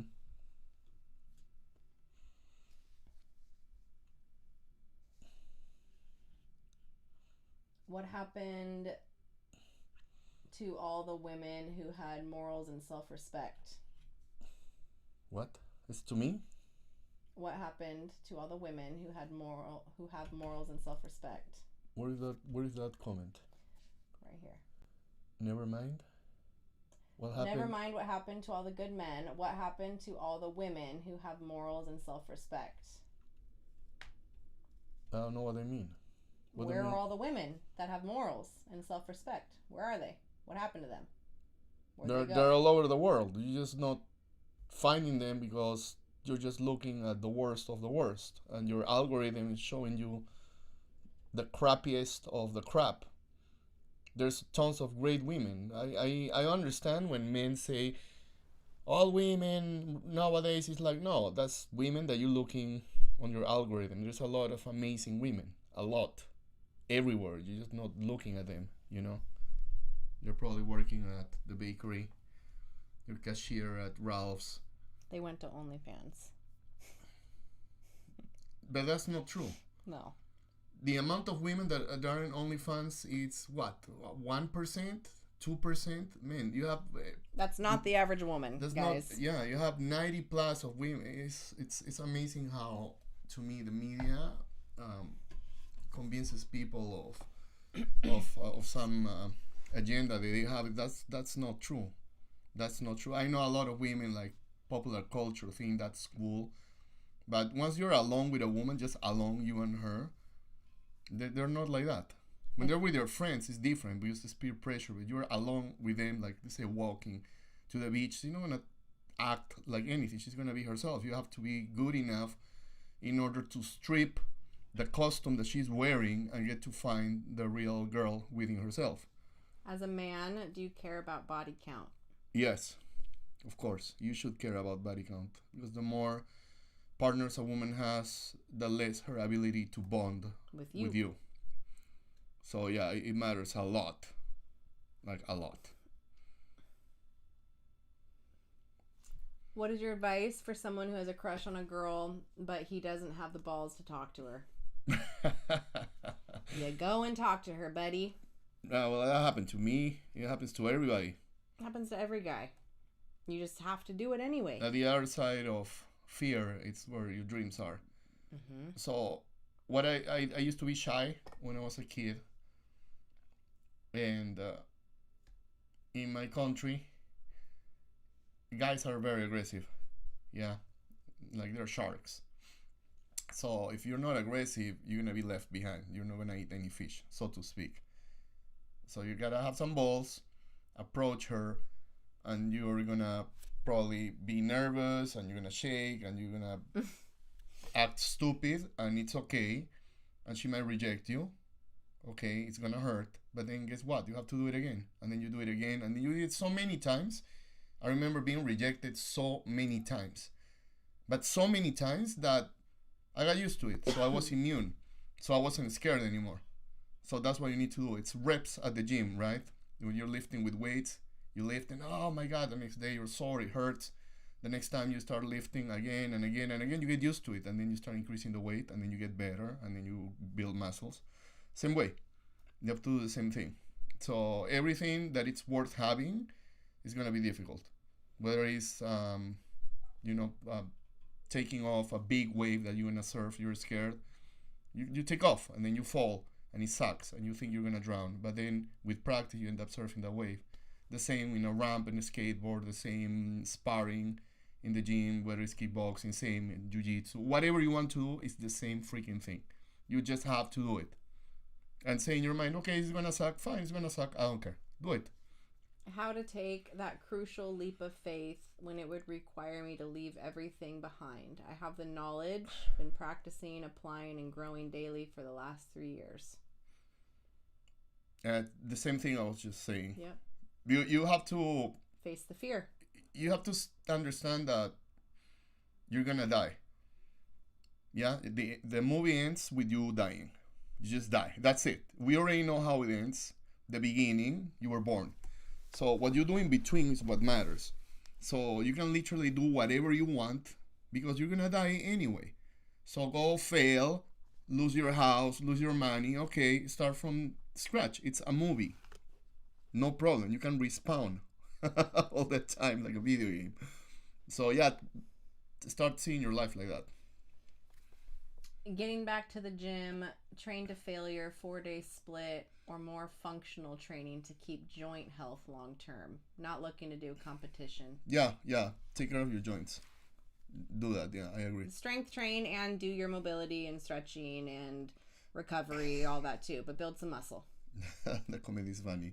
Mr. Pons, I'm single. Should I stay single for the rest of my life?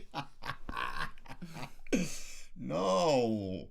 Why would you stay single for the rest of your life? Are you crazy? I mean, women are beautiful. They're amazing. They're like, we need women. They can be a pain in the ass. We can complain all day about them, but we need women. You cannot exist without women unless you want to become a monk and live in the Tibet and meditate, and I don't think that's going to happen to you. Then your other choice is to marry your hand. I don't think you're going to like being married to your hand, whether it's left or right. So no, don't stay single. Work on yourself. When you're single, you're with yourself. Work on yourself, get better, become the kind of man every woman wants to be with. That's it. That's the code. It's easy? No. It's hard? Yeah, but it's worth it. You have your whole life to become that. So don't be discouraged. Go ahead. Hmm?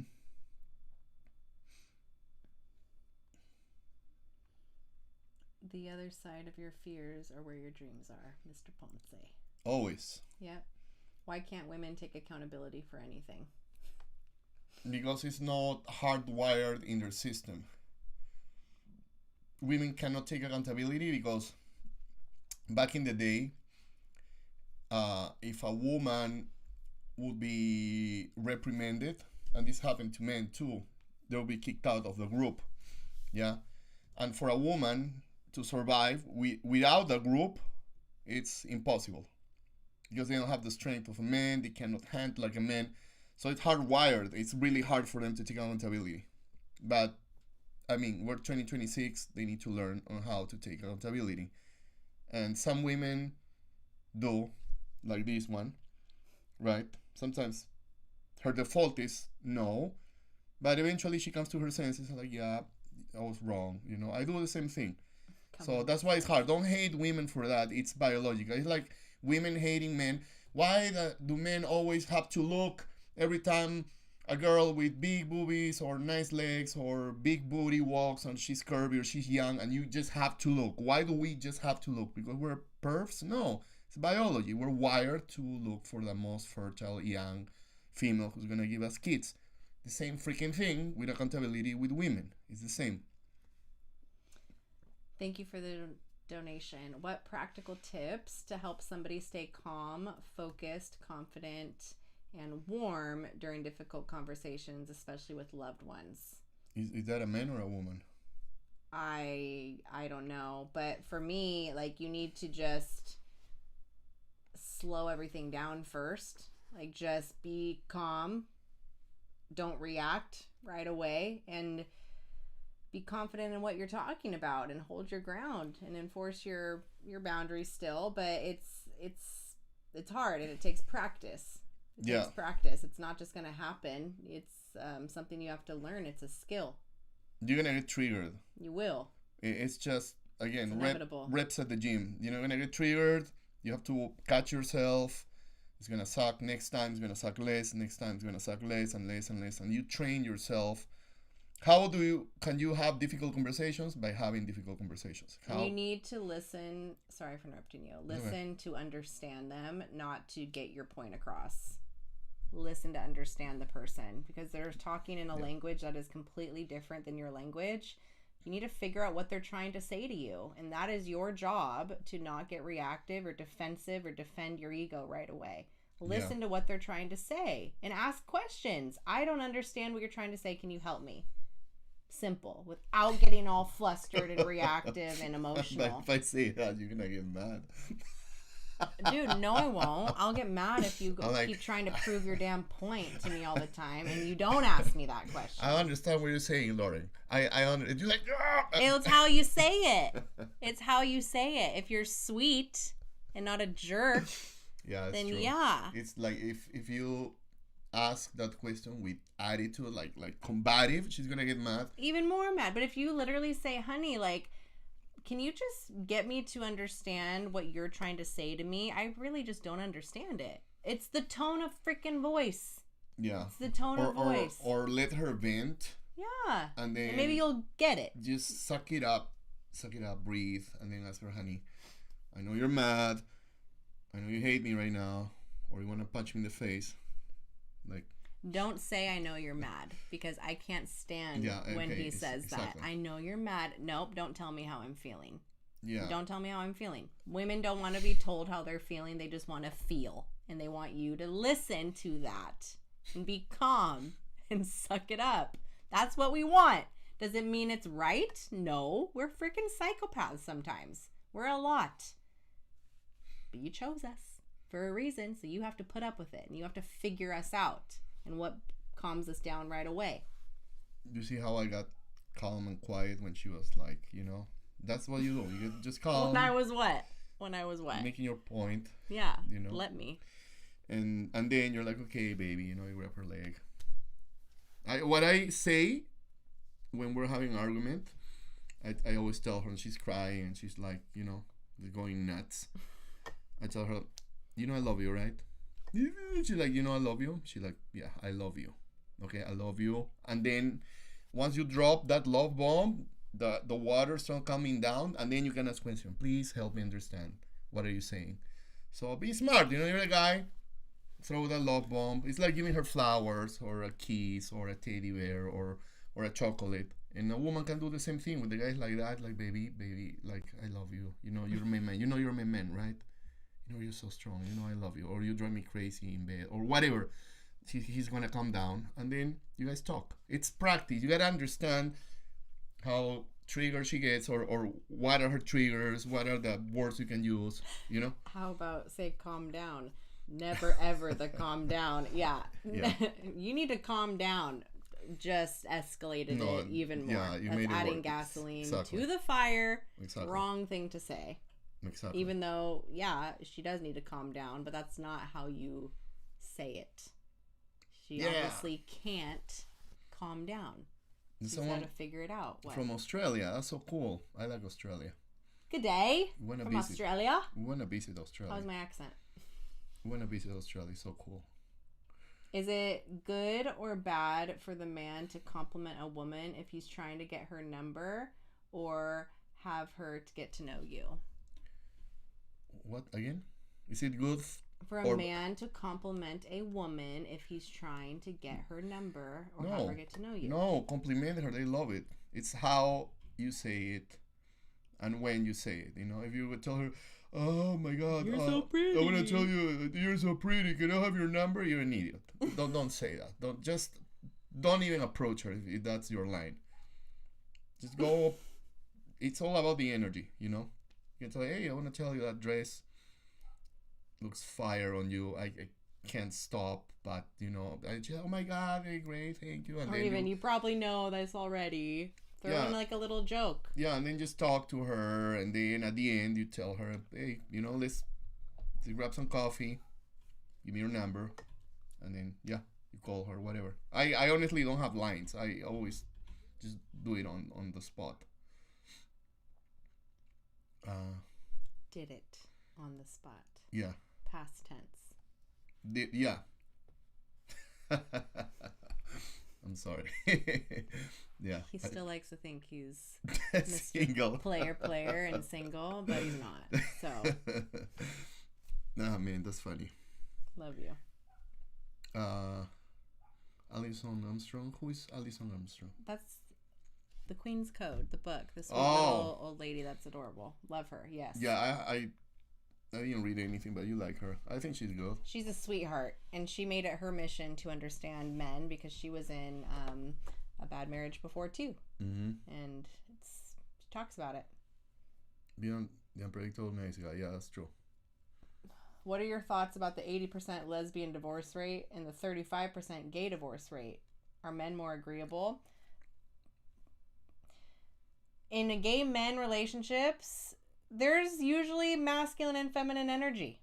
There usually is, right? When there's two females, even if one is masculine and more of the man, you're still a woman. You're still a woman. And the hormones of the women, it's just, no. I can't be. Imagine being married to a woman. Like, oh my gosh. Absolutely not. Yeah, because you're on your period. There's no balance. And you're crazy, and then the other one is on her period too because you guys sync, and she's also crazy, and she needs love and reassurance, and the other one needs love and reassurance at the same time. No, it's never gonna work. No. Yeah. Guys, we don't have hormones like that. We're just peaking every day. Testosterone goes up, down at night, up again, down at night, up again. You girls have this crazy lunar cycle, so yeah. True that. Makes sense what he's saying. My father recently found out that my mom had more affairs than one, and he was aware of it 20 or 30 years ago. He's losing it. He's afraid to get a divorce because he loses 50%, and I'm not sure what to tell him. And I'm not sure he wants to leave her. typical story that I hear all the time. He probably won't leave her. If he is worried about losing 50% of things, he's comfortable. He's been married, 30 years? Odds are he won't leave her. It's going to take, I don't know, what's it going to take for him to leave? If he wants to leave. A heavy dose of psychedelics. Yep, that's always our answer. Yeah, I mean, I understand when men say that because I'm not wired like that. To me, my honor is worth all the money on the planet.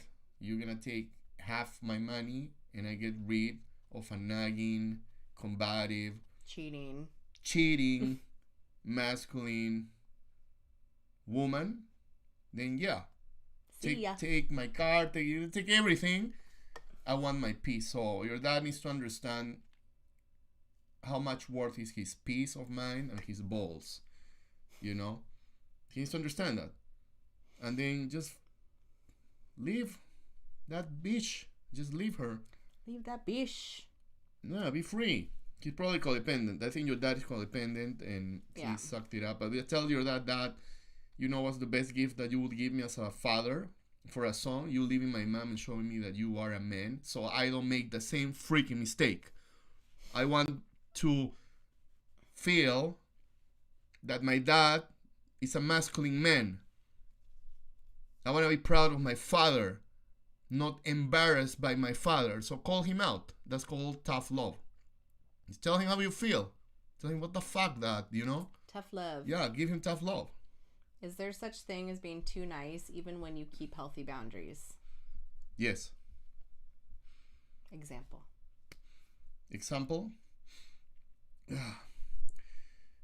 Being too nice, I mean, you have your boundaries, but she's like, honey, can you yes? And then you immediately, like you're like a dog. Don't be just Mr. Yes Man. Yeah, you're bending over backwards for her. Don't be like that. It's the other way around. She should be serving you because you're the king. Yep. You know, you are the king, but you don't think you're the king. You think you're a fan, and she's the queen, and then you treat her as a queen from a fan perspective. You not treat her as a queen from a king's perspective. Got you with that one. That was a good one. Yeah. Is it a green or red flag for a man to have a few female friends? Well, from a woman's perspective, that is like, well, guys want to be surrounded by girls, right? The problem... I think it's a girl asking. Raya, maybe. Is it a green or red flag for a man to have a few female friends? No, it's not a green or a red flag. It's people have friends. Yeah, it's how often do they text him? How close are they to him? Do they accept, hang out all the time? Do they accept you? Do they flirt? Do they hug a little too much? Like, you can be also that paranoid, you know, of your guy having female friends. You can tell with the body language and the tone and the text. You can tell there's something going on, and then just say, you know, and if that's a woman asking, like, women know when other women want their man. Yeah, that's you. So I know if someone's being a little too flirty or a little too extra, even if they might not know that they're doing it because he just is that guy. Like, it happens. But I know when people cross the line and when they don't. And when they do, bye-bye. And when they don't, we're good. Yeah. We're good. Volume is very low, they say. We need this closer because you're probably, you need to speak like this. Yeah. Hello. Yeah. Is the volume okay or no?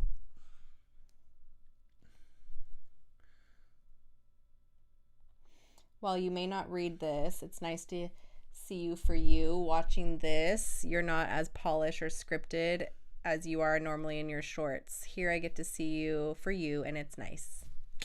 Yay! Of course. That's why they're shorts. That's why they're shorts, right? That's why they're shorts. There's a minute and a half to 2 minutes, yeah, and it needs to be quick, condensed, to the point, with all the information I need to get in one little tiny video. So yeah, from that you go to her long form YouTube videos, and then from that And then the lives. the live is more relaxed. Yeah, and, more casual. Yeah, very minimal preparation, you know. Oh, that's better. Okay. You are more relatable when you're looking into the camera or at Mr. Ponce. Yeah, well, my computer's here, my camera's here, my husband's here, so I'm looking at all of you guys, right? All over the place. No, but you can read and then just, you know. That's what I do. Yeah. That's what I do. Thank you for the gold coin. Thank you. I appreciate that. What do you consider flirty versus friendly? Dude. And these questions, dude. Come on. Hold on. Get closer.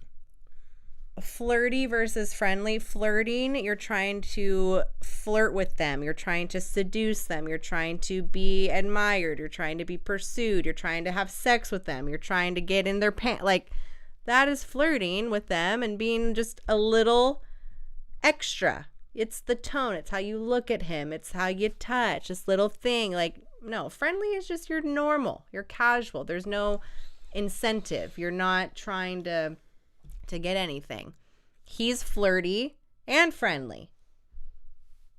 He just is. It's in his personality. It's his character. He's naturally just a flirty person. I don't think I am. I think I'm more friendly. I don't flirt with people. I never really did. I never really knew how. Like, I wasn't taught. He grew up in South America. So, difference. It's tone of voice, honestly, and eye contact, how you look, how you get closer to somebody. So, yeah, tone of voice, body language. Yep. I can say, Lauren, hi, how are you? You know? Or, Lauren, hey, how are you doing, girl? Yeah, that's different. Yeah. Or makes me feel a certain way, right? Yeah. That is flirting. There you go. Better? Is that better? I think so. There we go.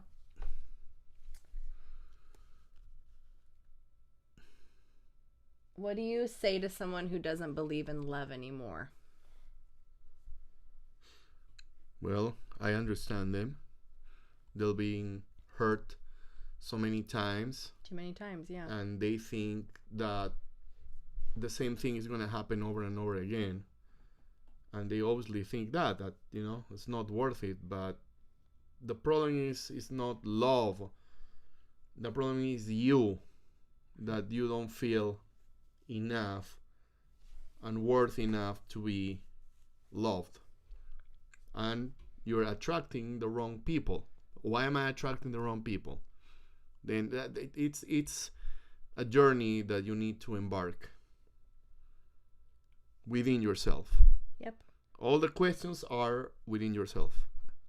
All of them. Because everybody deserves to have love, to feel love, to give love. That's just human nature. But it's just people are hurt. People have been through it, been hurt too many times. So you have just a wall and a thick skin and you don't trust as much. I get it. But just work on yourself. Work on yourself. Learn to love yourself. Learn to love what that love feels like. And then you can start giving that to other people too. And receiving it too. And receiving it. Yeah. And get that man a chair. He's in a chair. It's just a small chair. Yeah. Get a what? Lauren is gonna remodel all this. Yeah. And we're gonna have a podcast like it's gonna look so room, cool, guys. and this is very rudimentary. Thank you. I get it now. Thanks for sharing. I'll acknowledge, appreciate, respond warmly, and truly feel and mirror body language. Importantly, I got it. Should listen patiently. Sorry, I didn't really understand it, but thank you for the donation. But I appreciate you listening and taking all this in. Body language is more important than most of you can imagine. Like with my eyes, I can look at her a certain way and she starts like shaking just with my eyes. I get nervous. And those are skills that you can practice. They're not that hard. with your body to how you posture, how you approach, a little, how do you say this? Not smile, but smirk, a little smirk. Yeah, I mean, it's not just your mouth. You have your whole body to play with, transmit emotions or things that you want to say. You guys need to start, again, everything starts from within, Practice, look at yourself. How can I talk? How can I use my hands? Everything, it's a skill. You should definitely do a podcast together. We are.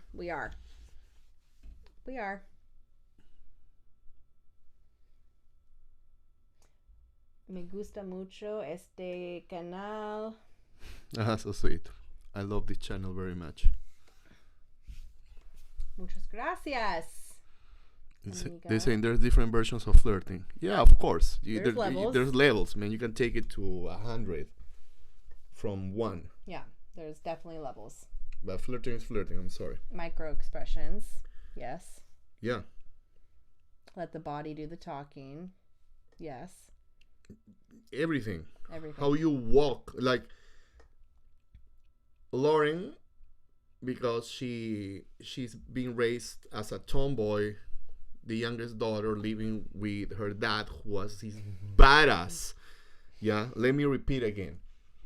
Badass, mofo, alpha male, macho man, with a motorcycle, the mustache, the guy 6'1", muscular, tough, wrestler, gets into fights. Yeah, that dude was her dad. So imagine how she was raised. Yeah.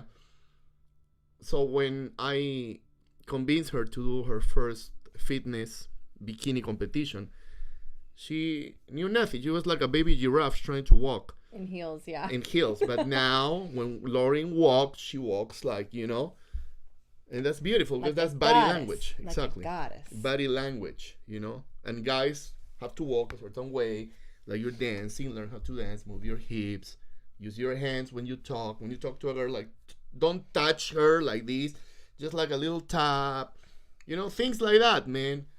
I don't know. I learned that since I was very little, but it's things that you learn, and how you can look at her, say a lot of things just by looking at her. Don't look at her like you're, a dog who hasn't eaten in 3 days. But there's ways, and practice. Look at yourself in the mirror, watch movies, watch James Bond.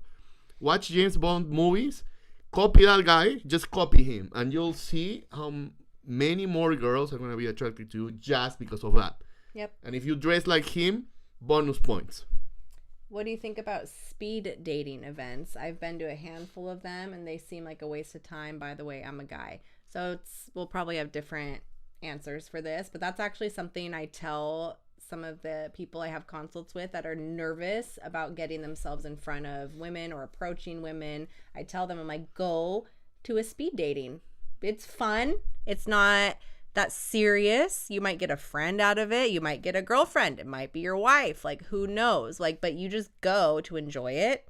And then you get that fear of getting in front of a woman out of the way, because you're only talking for like, what, a minute or two, and then the next one comes. And so I think it is a good thing. I don't think it's a waste of time at all. I think it's fun. I couldn't agree more. Right? Dude, I never thought about that. Like, if I was single, I would go to speed dating events just to get my muscles fast, ready. You talk, yes, boom, next. And you have to impress her in probably, 5 minutes? A couple minutes. Couple of minutes. You get her now, and women will read you right away and feel your energy right away. Exactly. So it's good practice. And you have to dress nice. You have to be in good shape. It's fun. Haircut, your cologne, how you talk to her, how you look at her.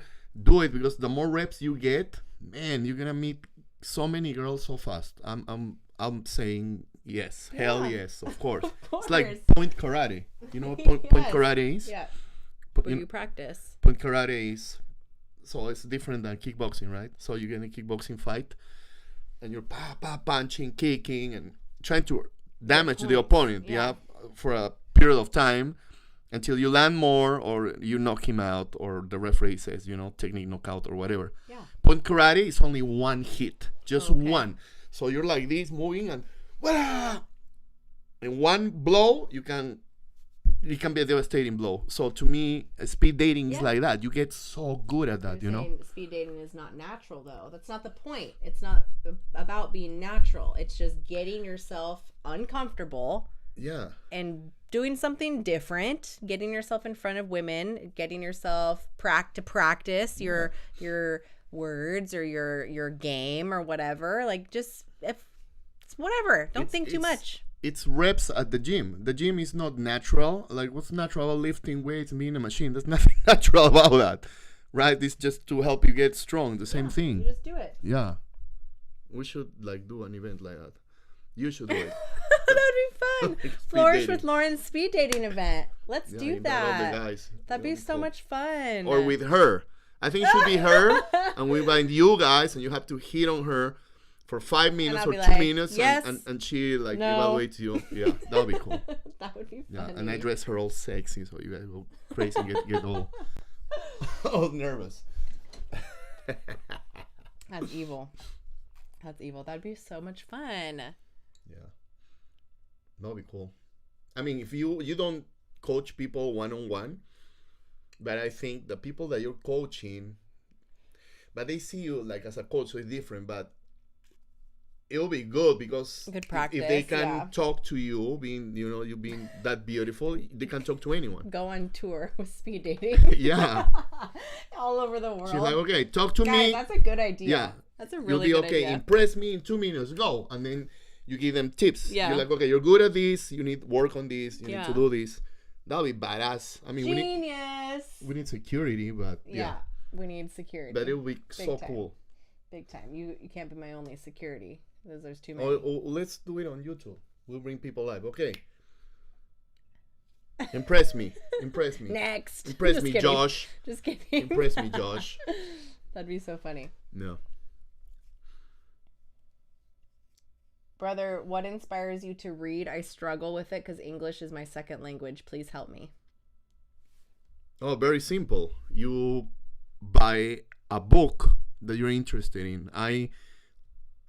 Well, my English, I don't, I have my accent, but I read so many books in English. In English, yeah. Like books that will, like I adore those books, and I just read, and that's how you get words and you understand the language better. That'll be my advice. Not so much movies, but read a book. And now you have AI, so now you can ask AI, what does it mean, or talk to me in English. Talk to your AI agent, man. Like, make it your friend. Have a conversation. I missed a couple questions. Sorry, guys. Oh wait, that was that one.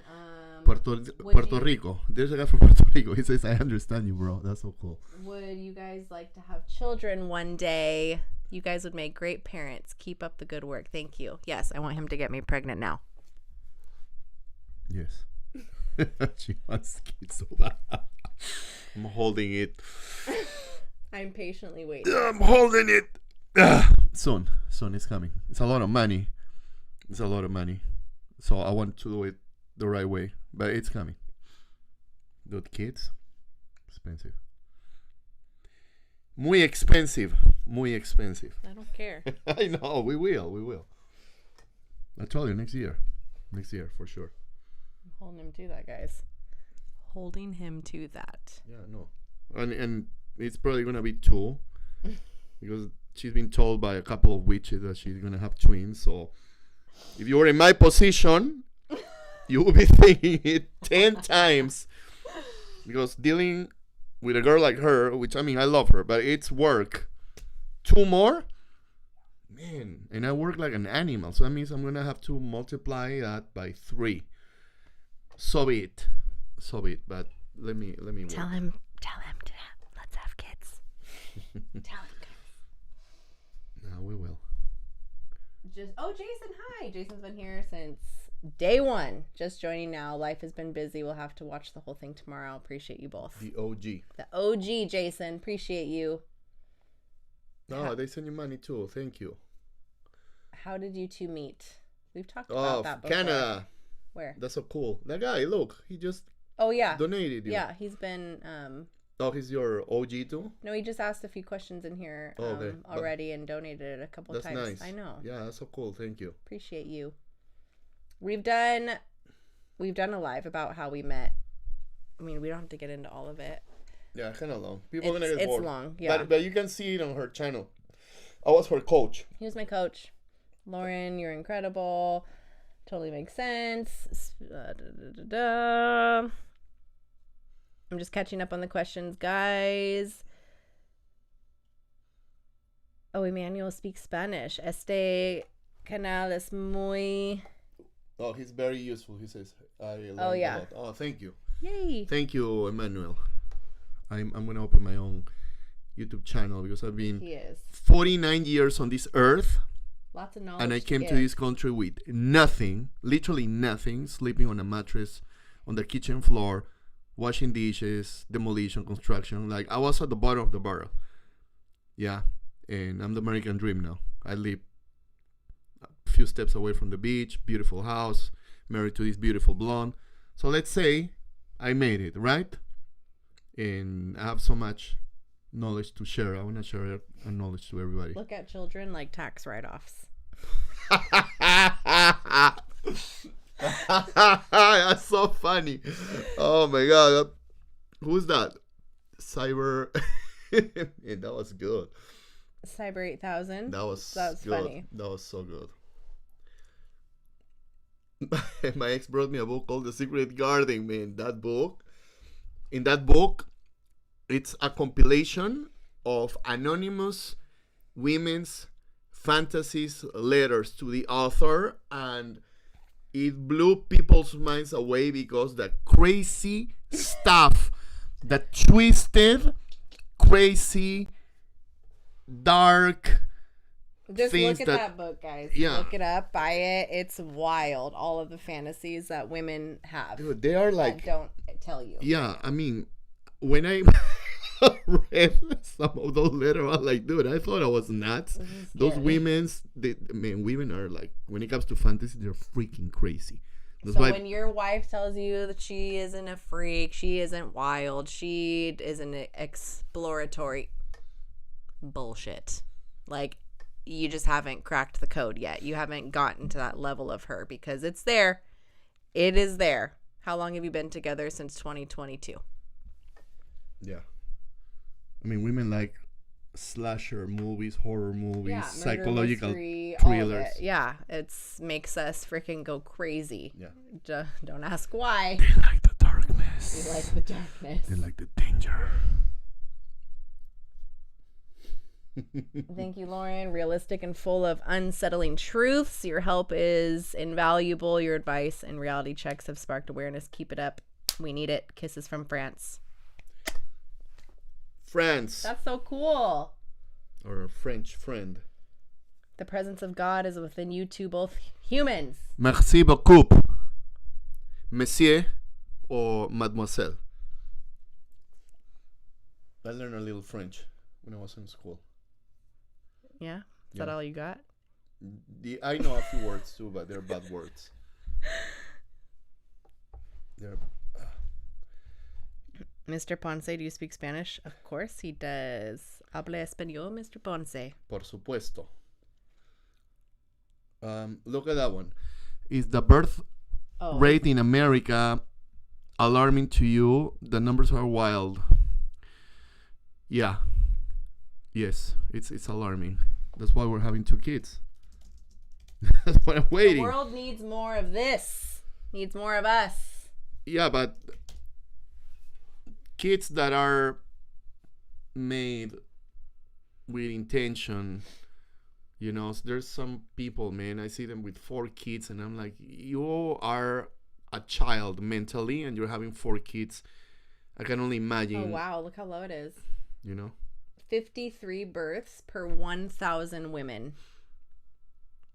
Yeah. That is dangerously low. Wow. Yeah. Exactly. I was just curious because I didn't know it. That. Yeah. Europeans need to reverse that. Babies. Yeah. More babies. More babies. Huh? How long have you been personal trainers with fitness? You almost 15 years. Me since 2020. But we're not personal trainers anymore. Not anymore, but we were personal trainers. Yeah. I got I made you a To be a personal trainer. personal trainer when I was in 2020. I graduated you. I know I you gave you a did. black belt. I told you were ready. Yeah. The best. The best in the world. This girl. The best in the world. You need to have 5 kids. Jesus, man. I don't know about that. Yeah, I mean, yeah, I don't because know. I'm gonna make millions and then I'll get some help. Then hell yeah. All the babies I all the babies we can have. I told her if I have help, I don't have a problem. But 5 little demons running in the house, I'm just go nuts. If the Section 8 bums in my neighborhood can have 7 kids, you guys can have at least 4. Well, that's what I'm talking about, dude.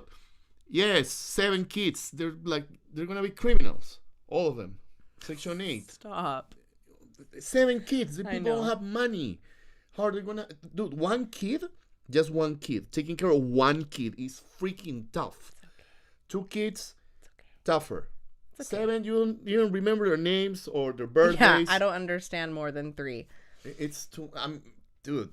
With help, yeah. I mean, if With I'm- help, of yeah, course. if your mom is living with us, and then we have we have a nanny and a maid or and an auntie, or that's Yeah. different. Back in the day, it was like that. Back in the day, the whole family is helping you. yeah. But now, imagine me and you alone, 3 kids. Wouldn't be doing this right now. We can't do anything. Yeah, mom, and knocking on the door, and my brother spilled the soup on my little sister peed on or shat on the floor. I mean, dude, kids You're are crazy. You're so annoying. Could imagine having triplets. What if we have triplets instead of twins? No, that's not what happened. No, don't even say it. Oh my gosh.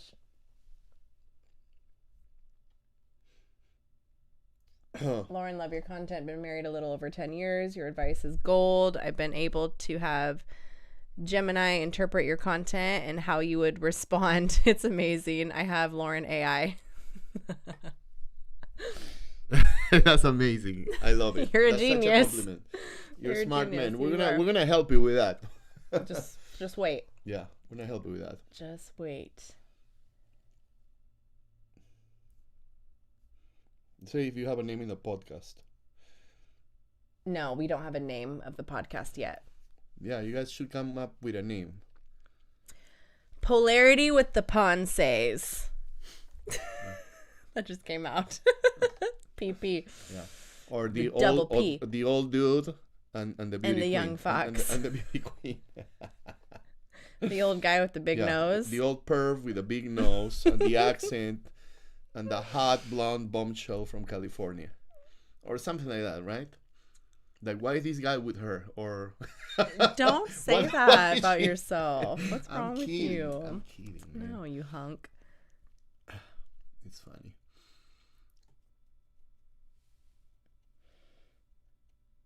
Yeah. you My see? sister has 5 kids, all under the age of 13. Yeah. Wow. She was busy. My God. Yeah. Wow. The energy, man. I'm seeing this woman. She's 31 and I'm 38, Lauren. I think she likes me. It's our 2nd date, but I'm not sure if she's the one. It's your 2nd date. Give it time. Like, after 2 years, you'll know. You need time to handle conflict, how to live together, how to Cracker cold. crack her code, and that takes time. Yeah. I mean, it didn't take you that long for me because we were friends first for No, but to really get to know you, it took time. Like, yeah, I but knew- you figured me out don't lie. You figured me out pretty quick. Okay. Okay, you're not lying, but you figured me out No, pretty quick. No, I know what you mean. No, it's true. We got along right away. It was nice right away. But now, where I'm at now, looking back, I thought I knew you, but there was so much more, So many layers. so many layers. And me too, right? I feel like it took me longer to figure you out more than you figuring me out.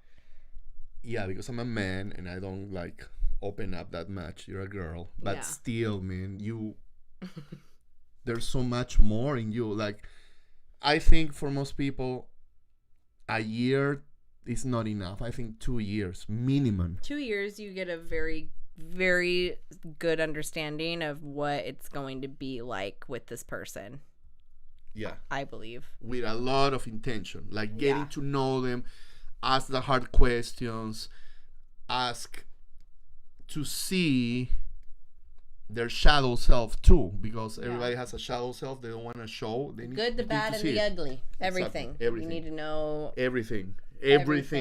as The whole soon package. as you can, Yes. so you can work through it Yes. in the moment, Yes. in real time, instead of finding out 10 or 15 years later something that is like so detrimental and something that you probably wouldn't have worked with if you would have known before. Yeah. Everything. Faith, religion, politics, sex. Just your morals and values. Yeah. Morals, values, activities, everything. People, like, otherwise you guys start resenting each other, right? Quickly. Yeah. Quickly. You have to align.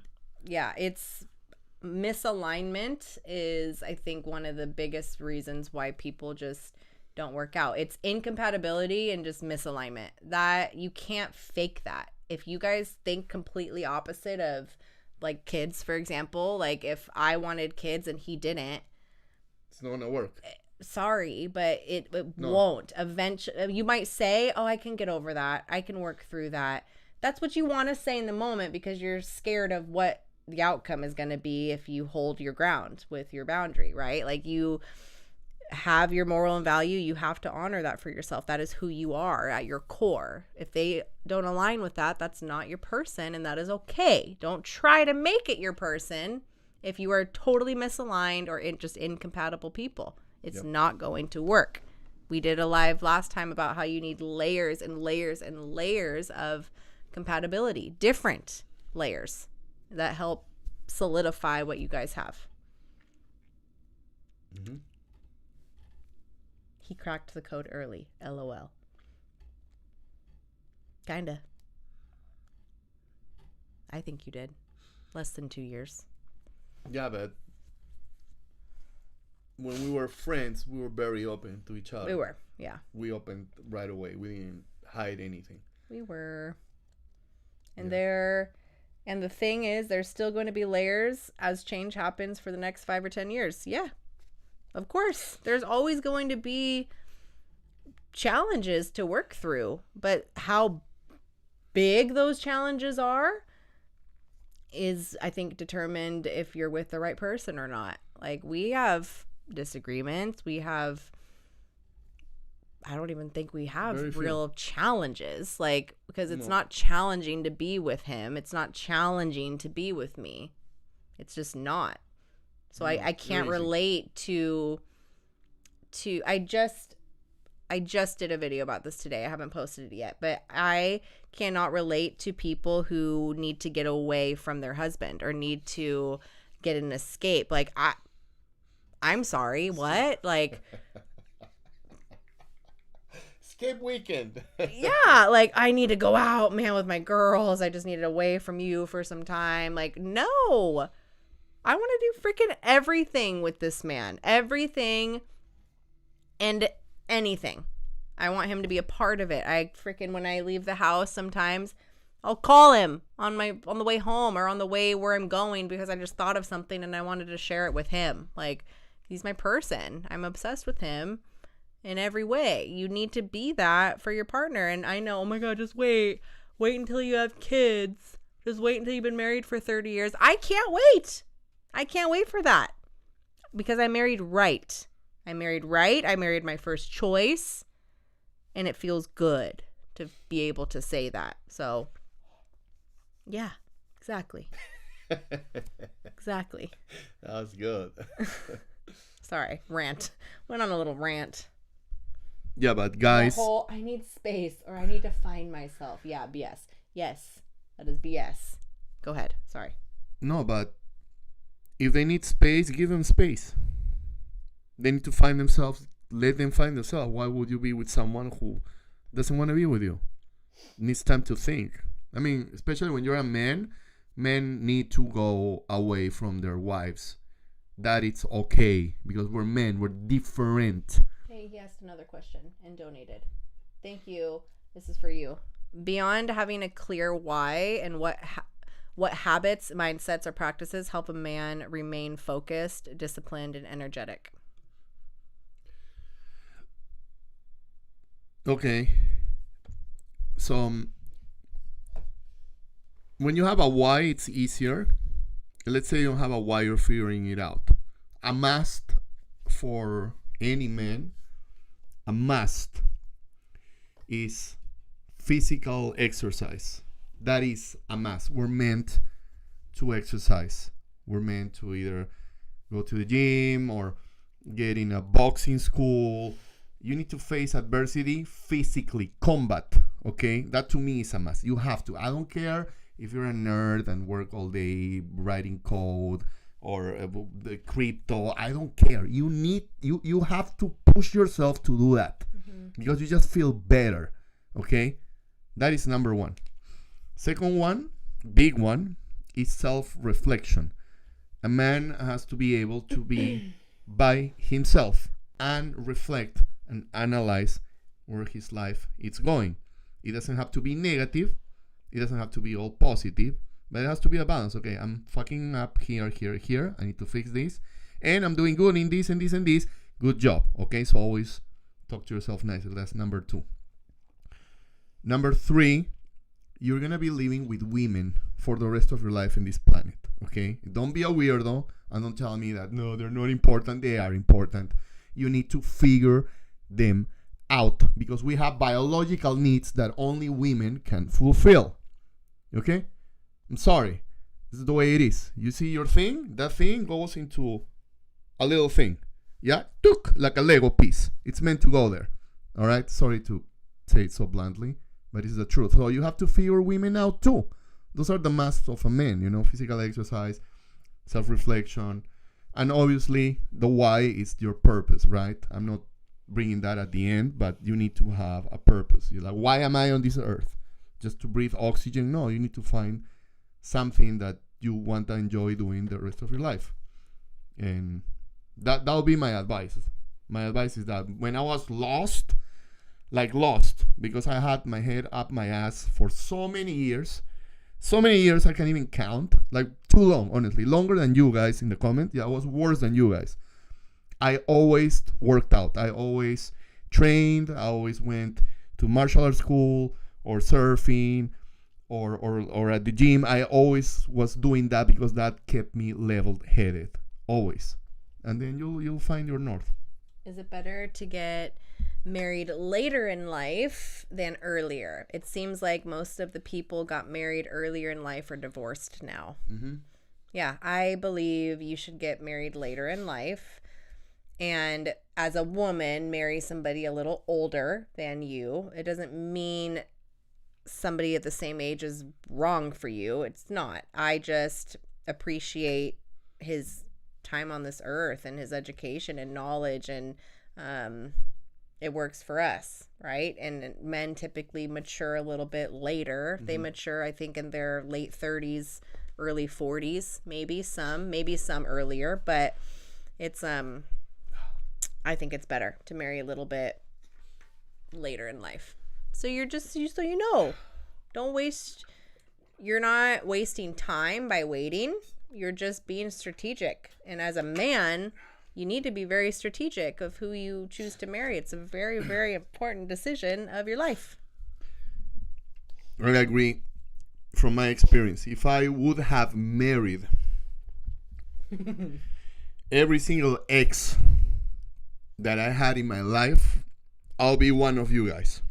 Yeah, not all of you, but you. And I'm talking to you, the guy who has been married for 30 years and unhappily haven't had sex with his wife in 10, or she's a nagging bitch and she's always like, why do you have to do that? Why do you have to go there again? Oh my god, you forgot to take the trash. Hey, the kids have a recital tomorrow. Don't forget. Like, yeah, I'll be one of them if I didn't wait. So you have to wait. It's better. Don't wait too much, not too little. Balance, right? Balance. Yep. Great live. Saludos. Yay. Thank you. Any other questions, guys? Are you watching the World Cup next month? No. We watch UFC. We don't watch that. I'm not opposed to it. It's cool to watch, but no, we watch UFC. UFC. Yeah.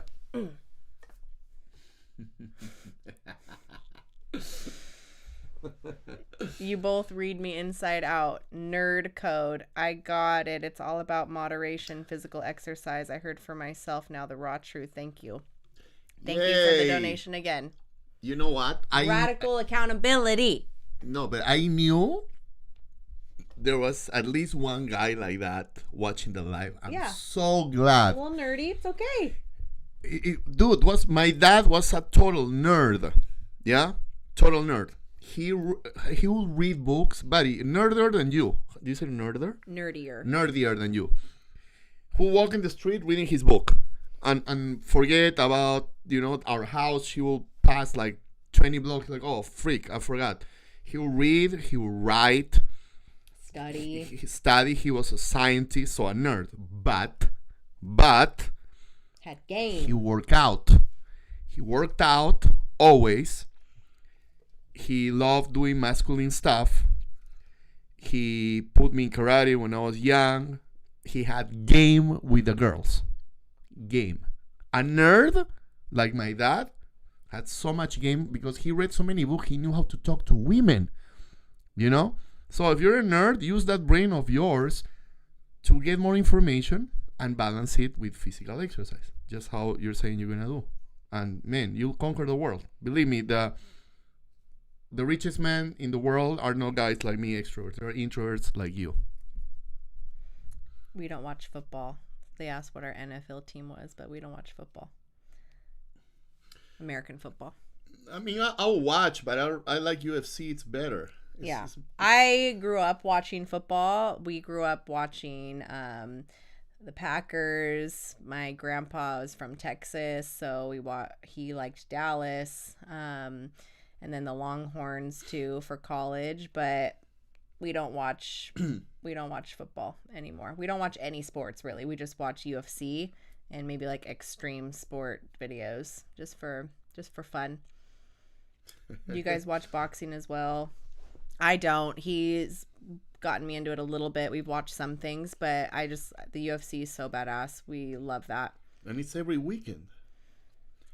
What do you think about the Ronda Rousey Carano fight? A lot of hype for 17 seconds, huh? That was expected, guys. Like, that was expected. Gina Carano hasn't fought for, I think, like 17 years, something like that, or 14 years, something wild like that. I think it was 17. And it was to be expected.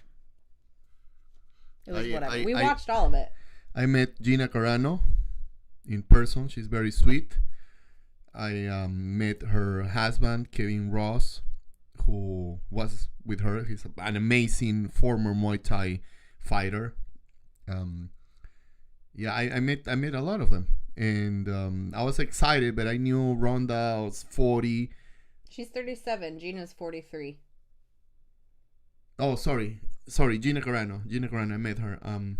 And yeah, I knew it was 15 years that she didn't fight, so I knew it was gonna suck. But I mean, good for them. They made so much money. So much. And I hope with this Netflix start getting better fighters and being a healthy competition for the UFC, because competition makes you better. Brother, your wisdom is hitting like a cologne. Thank you. Well, I'm 49 years on this earth. He's pretty knowledgeable, guys. Pretty knowledgeable. Yeah, Gina 43, but she looks so good. So good. 43, did you see her with that dress? Yeah, man, that's a girl that takes care of herself. Like, good job, Gina. Good job. And Ronda looks good too. WWE. I used to watch that when I was a kid. the whole hole and all that stuff.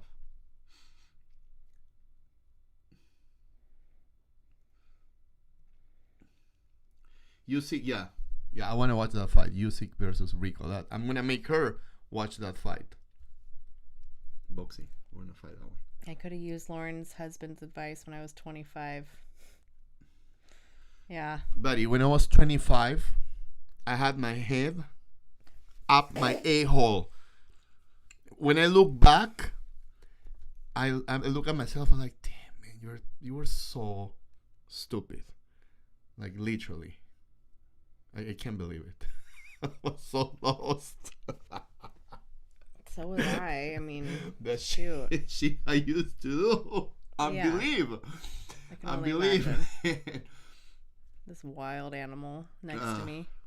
This wild feral animal. Yeah. Oh, look at this guy. He's on. Yeah, I watched Pride FC. Man, all of them.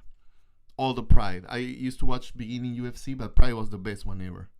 I loved it. I made her watch some fights. She would see the people getting head stomped on the floor. Remember? I will show you. Oh, yeah, Soccer kick. dude. That's Pride in Japan. That's crazy. Not okay. Are you guys going to do any collabs for your podcast? Why not? But you got to align with me. No, you will. Yeah, there's cool people. Not just anybody.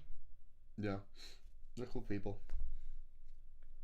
I want you to talk to Rollo live for everybody. That'll be amazing. Yeah. Rollo's really cool. We met him. He's That'd be very fun. smart. Rollo is very smart. Very smart for you guys. Rollo, very, very smart. Very smart. He's an OG.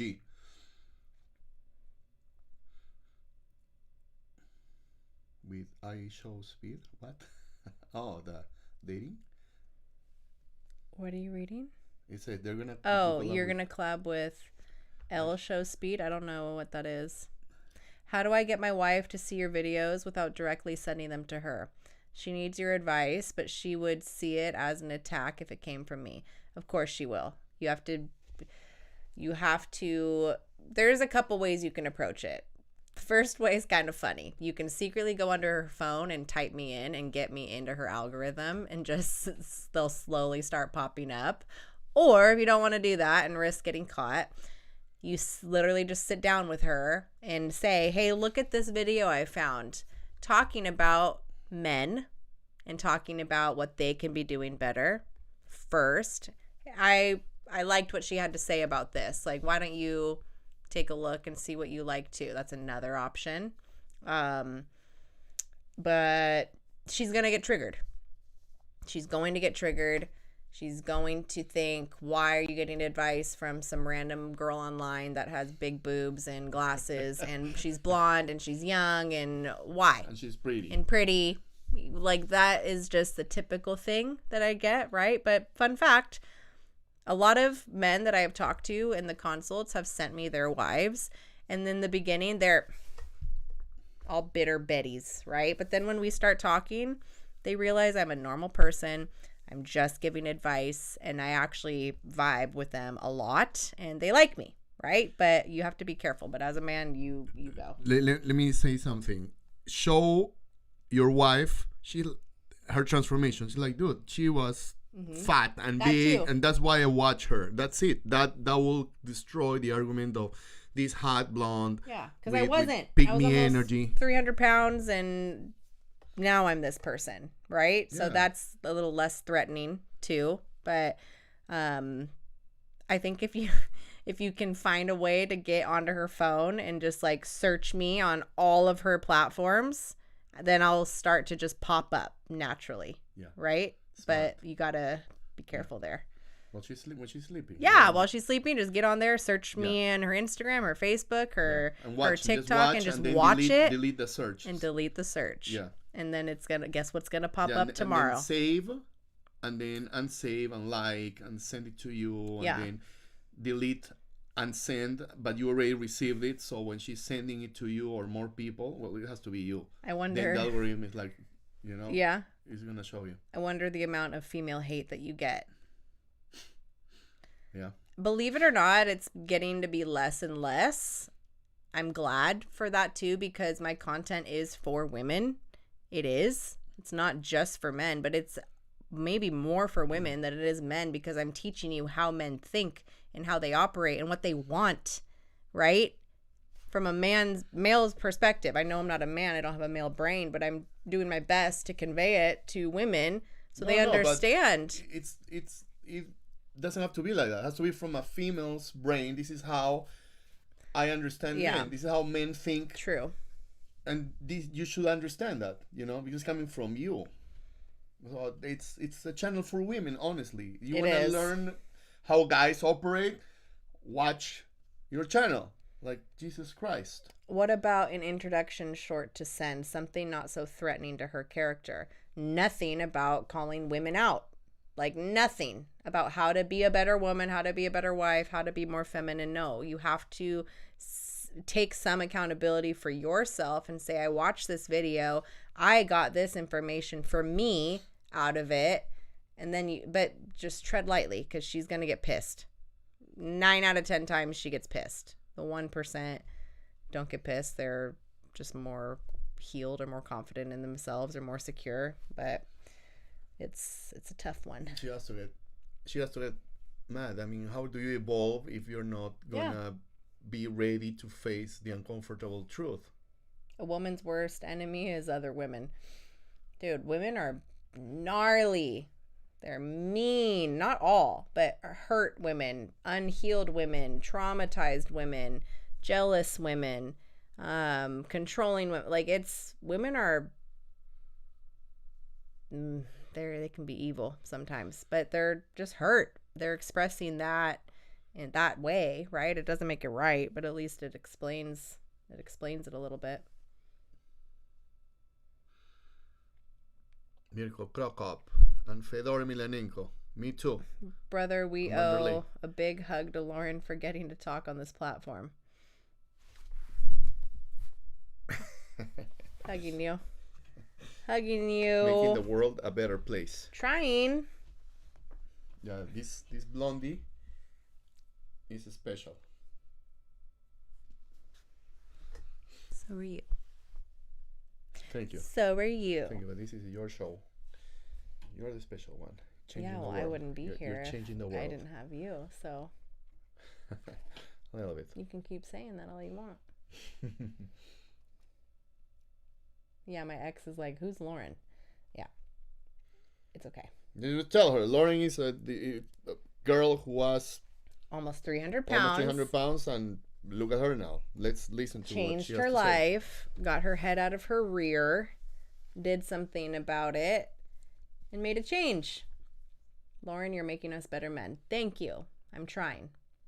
I'm really trying. It's helping me too. Like, I am constantly learning also.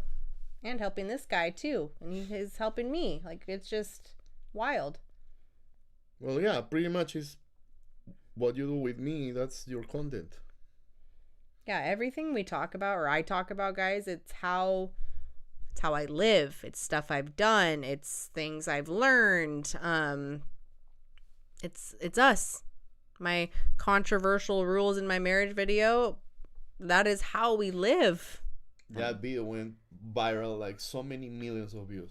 Over 10 million views. Yeah, because it's like, we live traditionally. Not everybody does. Some have egalitarian relationships. That's for you, okay, but might not work in the future. It just doesn't. There's no leader. You guys are equal. Like, don't get me started.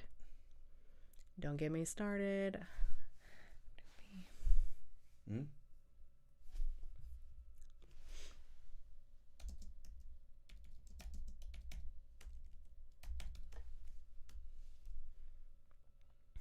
Oh.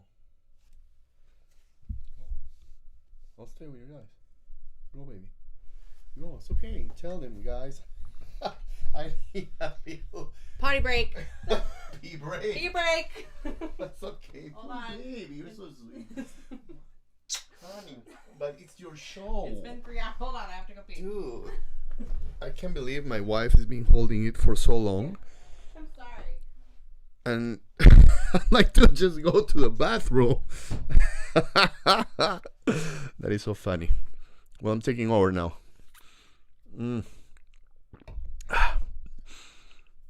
I'll leave soon, guys, I promise. This is my wife's show, not mine. God damn it, man, this freaking thing. Okay, better. I look better now. With the light, I look all weird. Okay. You're literally waking us from sleep. Yeah, my wife is the best. Lauren is the best. Let's talk combat sports now. Yes, let's do it. Let's do it. Let's talk about Vanderlei Silva and Shogun Rua. What was my first job? My first job, McDonald's in my country. My first job here in the States. I was working in construction, in demolition actually, because I sucked at construction. And yeah, I work on demolition. That's what I did. And I washed dishes. I did every single job none of you guys would ever do in your lives. I did that. Who's your pick for the White House card? Oh, Pereira. Alex Pereira. Mama. Alex Pereira for sure. Then, what do you think about Justin, baby? You think he's gonna know? No, Ilya's taking it. Ilya's man. taking it, yeah. Is gonna Ilya's knock taking his it. ass out. Ilya Pereira. Who else? Who else is I fighting? think O'Malley. Is O'Malley fighting? O'Malley's gonna win.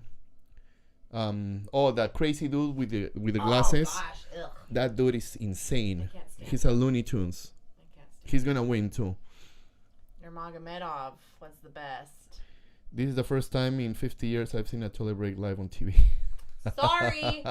Sorry, not sorry. I don't care. I need to go. It's not healthy. Nurmagomedov.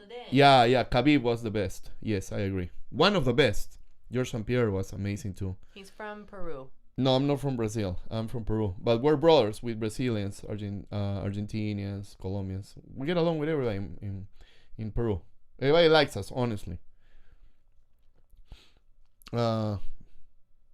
She didn't watch Pride because she's a baby. I watched Pride. I watched Pride, man. I watched Pride in VHS tape because we didn't have that cable channel in my country, and I will watch the fights, and then I will go to my martial arts school all excited and train. I loved it. Pride is amazing. And for all of you guys, all you men in this chat, please watch Pride FC MMA. Watch that. It's so brutal. You're gonna love it. It's gonna get you pumped, and you're gonna be able to say to yourself, man, I need to train and fight like this, because you have to, man. That was you a have fast to. pee break. Yeah, I should have. She doesn't want me here talking because she's scared I'm gonna say something wrong and she's gonna get banned from YouTube. I don't sit on the toilet for hours to go pee. I'm a girl. It's fast. Look at this guy. I've noticed for most of my life, but you notice girls and women don't take or like to correct their wrongdoings. I blame feminism making them deflect accountability. That's one part of the piece of the cake, right? We've talked about this earlier. It's not in women to take accountability. It's not naturally just in us, right? We are emotional. We feel things. We explain things that don't make sense sometimes, right? Like we need to be taught accountability. So it helps having a good partner that checks us when we need to be checked sometimes too, and recognize that we maybe took it a little too far sometimes, but it's women's kryptonite, accountability. I'm taking over. It's fine. See you guys. I'm out. Mr. Ponce is gonna take over. Call your own bullshit. Yeah, that's true. Women need to be mature. What do you consider red pill content? Well, what she's doing, she doesn't know anything about that. But what she's doing is considered red pill. Red pill, I think, because I don't know that much. I just know Rollo. And I read his book, and I recommended her to read that book too, because it's really good, The Rational Male. Red pill is pretty much what she preaches, polarity. That's pretty much it. That's what I think. I don't know if there are taking it somewhere else, but pretty much it's polarity. You're a man, be the leader, be the boss. The woman, be feminine, be submissive. Pretty much that. Red pill comes from the movie The Matrix, right? You take the red pill and you wake up, and yeah, that's pretty much it. And it also tells you how women are, not what TV tells you they are. Like women, they have hardcore fantasies. Women like to be dominated. Women like to be adventurous, and nothing what they show you on TV. Lauren more purple pill. I have no idea what that means. Me neither. I've heard black pill before. I don't know what black pill means either. Guys, I don't conform to any category, any ideology. Oh, there you go. Yes, like, much better. Anything. I don't like that. I don't say this is my box and I stay in here. I like what I like. I talk about what I enjoy. I challenge myself on stuff that maybe I don't agree with. But I'm never going to put myself in any type of category or box ever for anything. I'm a free thinker. Hell yeah. And that's in anything. Okay? Move the mouse. Yeah. What one? We should set up a match between Lauren and Rhonda. See, dude, yeah. Kick my ass. Scary. She's scary. It's on my face. No, but you're good at martial arts. I'm strong. Yeah, you're so strong. I'm very strong. Rhonda's freaking. Look at her traps. Look at Rhonda's She's a freaking tank. Maybe 10 years. Which is 40. Oh, no, I'm too pretty for that. I don't want to get hit like that. They're freaking savages. Can't. She don't take pills. I don't take pills. Exactly. Yeah, not those pills. Black pill, nihilism, purple pill, Samiso, blue pill theory, and dude, what the hell is that? Yeah, that's just like LGBTQA plus all that stuff. No. Nope. I don't conform. Pineapple on pizza, yay or nay? I like pineapple on pizza. Unless you're being weird and pervy and sexual and you just tricked me into saying yes. But no, we do like pineapple on pizza.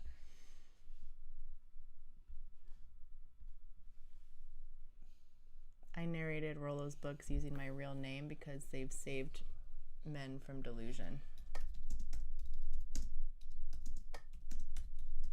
The Book of Five Rings. Oh, Miyamoto Musashi. That's a really good book. Okay, wait, go back.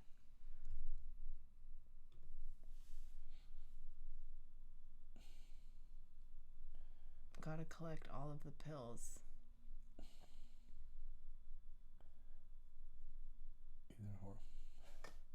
That's good. Look, most of society had hit on the downward spiral and it's gone too far.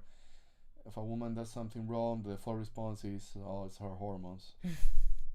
Yeah, that should be just already debunked because you know your hormones are coming. You know your period's coming. You know your luteal phase is coming. You know it's coming. It happens every single month. So you can't say, it's just my hormones. Nope. That's the oldest lie in the book ever. No. That annoys me. It's like telling a guy, don't be so horny. And he's like... Well, he can't turn it off. I was going to say, I can't just turn it off. Well, you can't. So never mind. Yeah. That's impossible.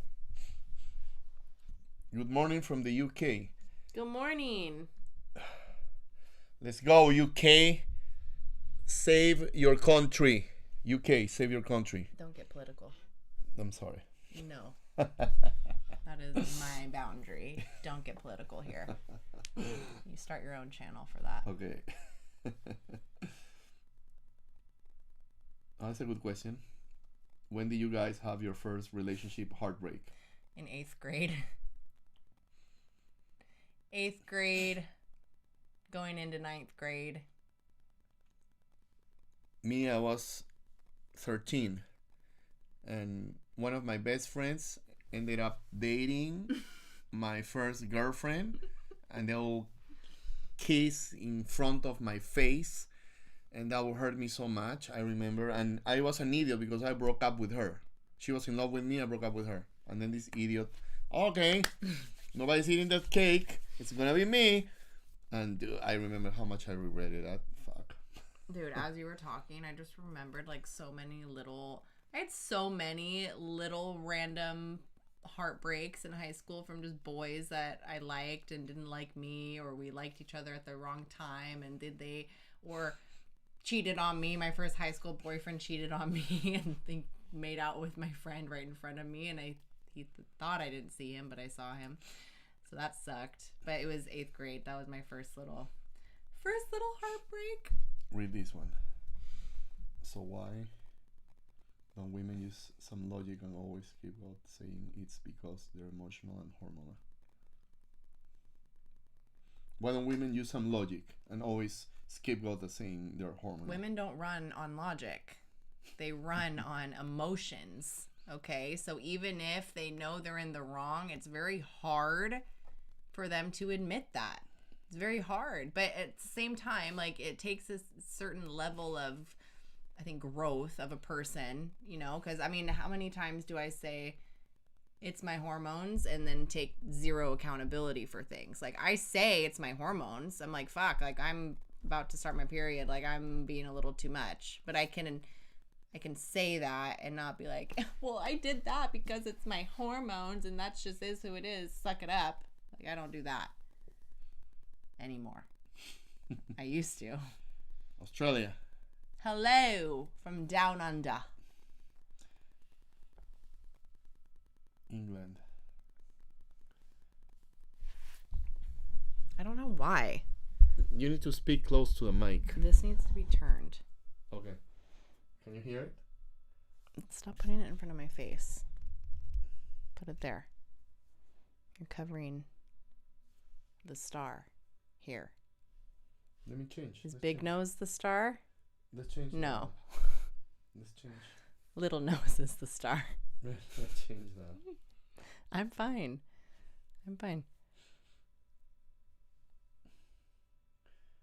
Top female podcast, Call Her Daddy. Have you heard that? Ugh. They're asking you if you watch the podcast. I have no idea. Yes, I've seen it. Don't rot your brains. What? It's that blonde girl. I've showed you a clip of it, and you were like, I can't freaking listen to this girl anymore. Can we stream it here so you can see? No. She's not welcome on my podcast. No. Okay. No. I have no idea who she is. You can look it up, but I am not playing. I can't handle it. I mean, she's doing something right because she's very famous and very... Can I open this? It's going to play and it's going to be loud. Just make sure it's muted. 2 million followers. She's the one that just interviewed Nikki Glaser and... Dude, no. That's horrible. It's just all... it's brain rot, guys. It's all celebrities. And, it is. And they probably ask them, like, what, stupidity? She got famous for talking about sex and how to give a blowjob and how to be a whore and be okay with it and to just sleep around. No, and I'm sorry, sorry, but no. Sorry, Alex Cooper. Not a fan. Not a fan. But you are doing something right. You're famous. Everybody wants to be on your podcast. Dude, but there's no substance. There's nothing that I have seen that actually helps people and educates people at all. It's just people, they're talking shit back and forth and talking about drama and the tea and, oh my God, your ex did what? Oh my God. Yeah, stupidity. Can't handle it. Yeah, no. Low IQ. Yeah, stupid brain rot. See?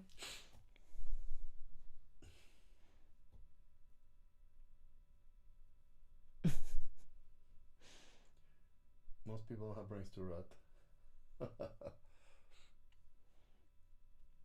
You can check the podcast out and correct me if I'm wrong, but I have seen it. I have watched her from when it was her and Sophia a long time ago when they were talking about the Gluck Gluck. The Gluck Gluck. Okay, that's what it's called. Gluck like 10,000 or 9,000 or some BS like that.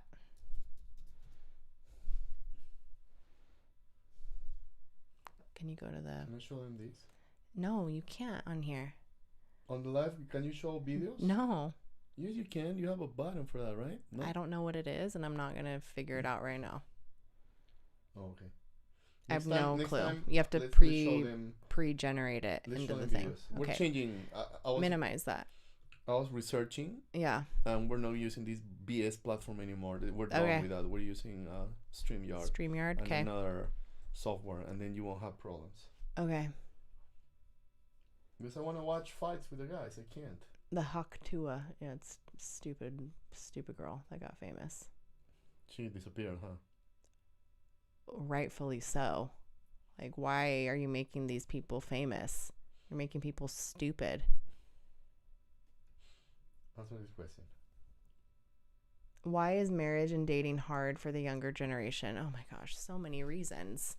So many reasons. And the first thing that comes to my head is social media and the constant comparisons of everybody you see on a freaking phone screen or a computer screen. More temptation out there for people. Think back in the 40s and 50s, even 60s, there was no phones, there was no computers. You just had your person and you spent time with them. You maybe saw someone on the street, but you didn't have just this endless access to freaking anything you want, right? And we've talked about back and forth, all that stuff should be banned. No, it shouldn't. It shouldn't be banned. It's good that you actually can trust somebody fully with all that stuff still easily accessible to you, right? If they dabble in that, then okay, good. You weren't for me. I'm going to get out of here. Let their actions be of value to you too. So I don't think all that stuff should be banned necessarily. Just work on your freaking self-control and yourself. Yeah. This is true. You're competing with everyone on the internet. Back in the day, just competed with those around you. Yeah. And those people on the internet, they don't know who you are. They don't know you exist. You just are seeing them. You're seeing what they're choosing to post. You don't know their life. You don't, kind of like me, right? I'm pretty real and I'm doing these lives, so you get to see me and who I really am. But who I am in my shorts is who I am in real life. There's no different, but there's a lot of fake and a lot of just lies on the internet, Photoshop, filters, Jesus Christ, you name it. Yeah, that's true. I think that's the number one reason. There's too much temptation and not enough maybe social interaction either with just human beings on a daily basis. So you see a freaking girl in a bikini or showing her ass and you're like, oh my God, you go nuts because you're freaking retarded and don't know how to control yourself. So I'm getting a little unhinged because it's late and I'm hungry. So yeah.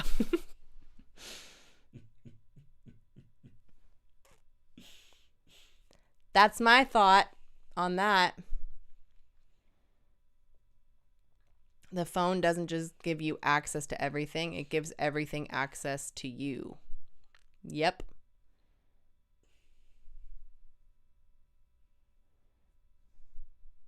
That is why if you're in the red pill or black pill space, you should teach from a religious or God-centered focus perspective. I disagree.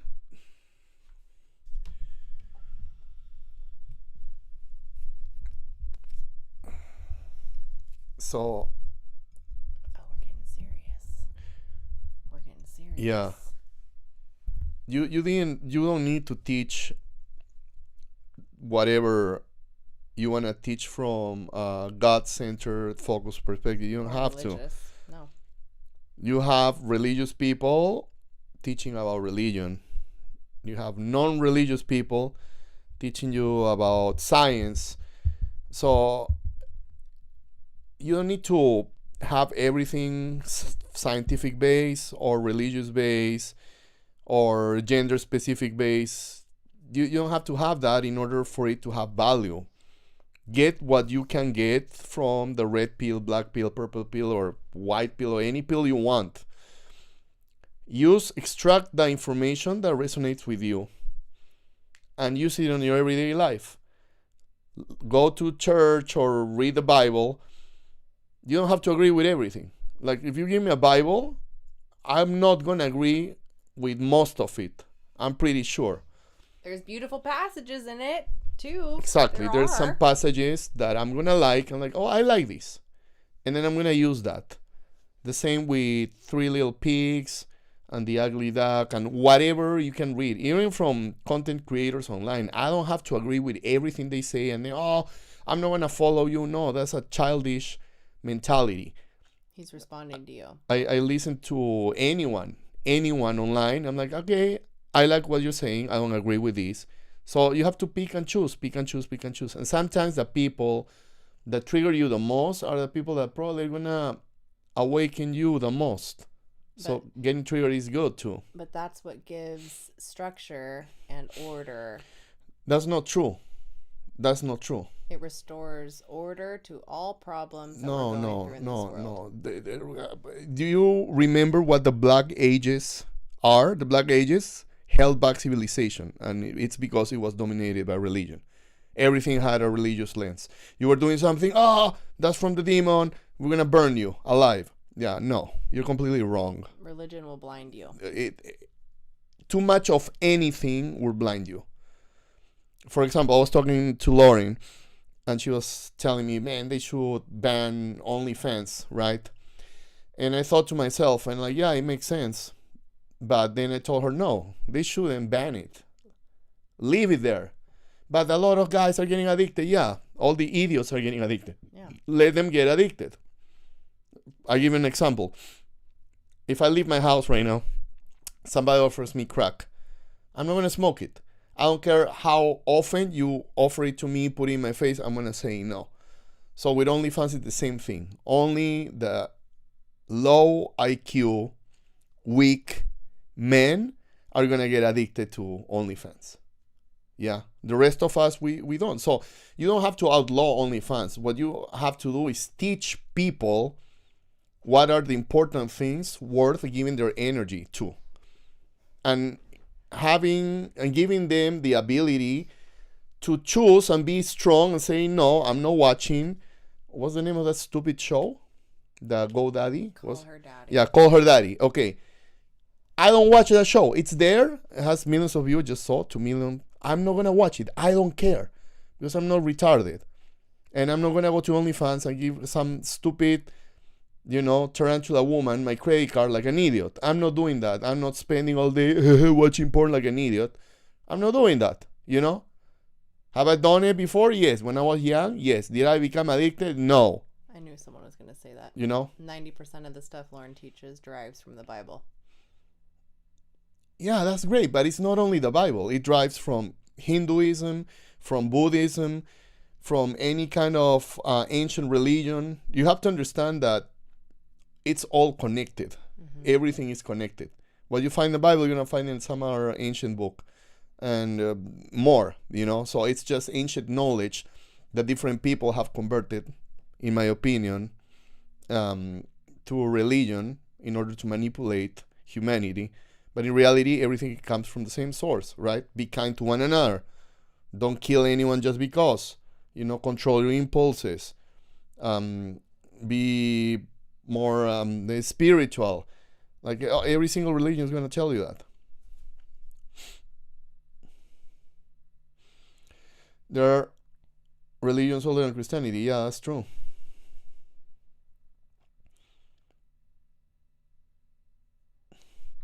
In this world, it's impossible not to be addicted to something.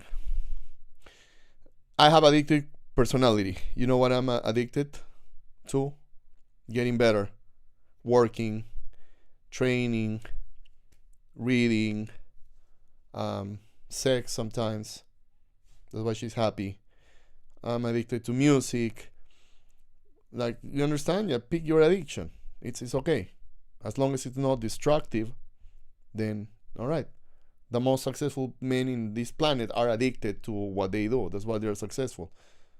Michael Jordan was what? Addicted to basketball? Yes. And there you go, Michael Jordan.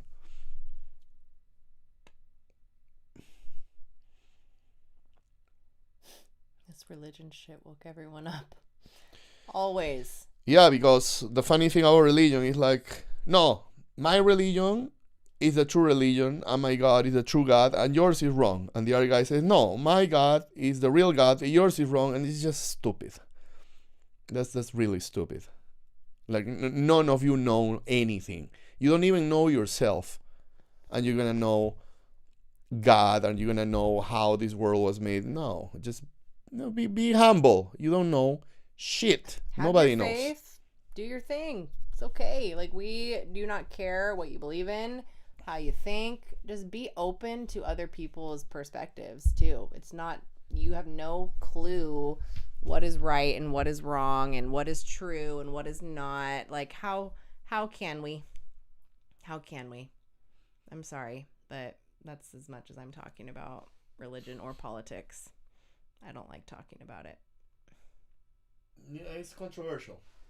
I don't mind it. It's other people. Like, because I really don't care what other people think or believe or want to believe. I really don't care. But when I say my thoughts, it's always the Christians or the super religious people shaming me or saying I'm going to hell or you're demonic or you're controlled by the devil. I'm like, you're a psychopath. Like, I'm sorry, but no, that's why I don't talk about religion or politics at all. Nobody knows. Just be good.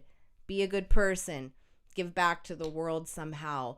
Help yourself. Help other people. Regardless of what the fuck you believe in. Who cares? Who cares?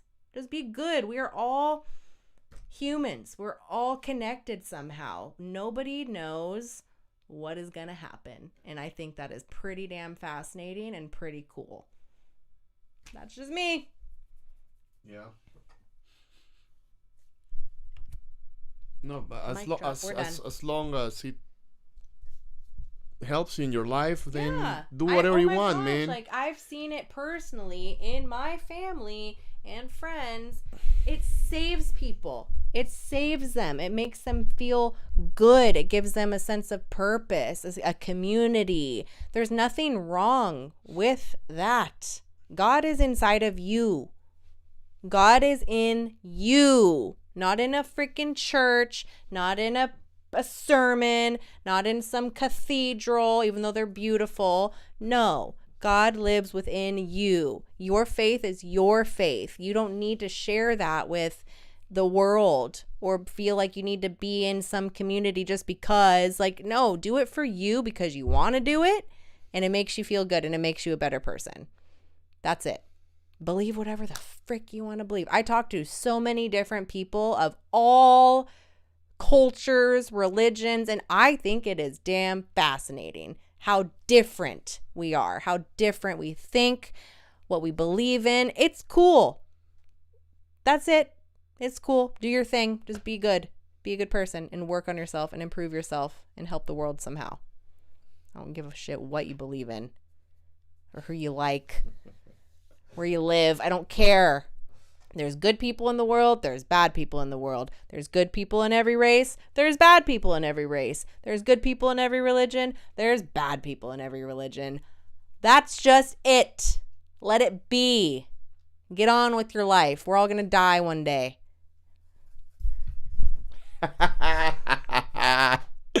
There you go. That's the real Lauren, man. That's my wife. That's my wife. Yeah. You are the temple. Yeah. We are the temple. We're our own temple. Sorry. I'm just getting too excited. No, but it's true. Too excited. Once you cut the religious dogma and the nonsense and realize that your own heaven and your own hell, it's in here. Your own God and your own demon, it's in here. Things are going to change for you beautifully. It's all inside of you. All inside of you. The more you realize that God lives inside of you, everything changes. The more you externalize it, the harder life gets. I'm going to pray for you. You need to pray. It's here. I'm going to ask God to know. You do it yourself. You do the work. Don't outsource what you need to do. No, because I need some kind of enlightenment. It's in here. Yeah, but if they do that, then all the religions collapse. And every religion on earth, every single one, is a multi or trillion-dollar industry. They stop going, everything collapses. They can't. They need to have you numb. Keep going back. Donate. Give money. Yeah, no. Awaken yourself. Awaken yourself.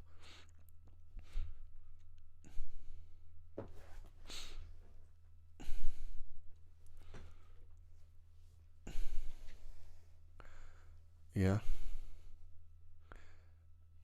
Yeah, exactly. We can agree to disagree. All good. It's all good. I mean, if you feel good going to a building with a bunch of people, you know, looking up in the sky and praying to someone outside of you, do it. I think you don't need to do that. I think you have it within yourself. You should self-discover yourself and find God within yourself. You don't need to spend any money, go to any building. You can do it in your house.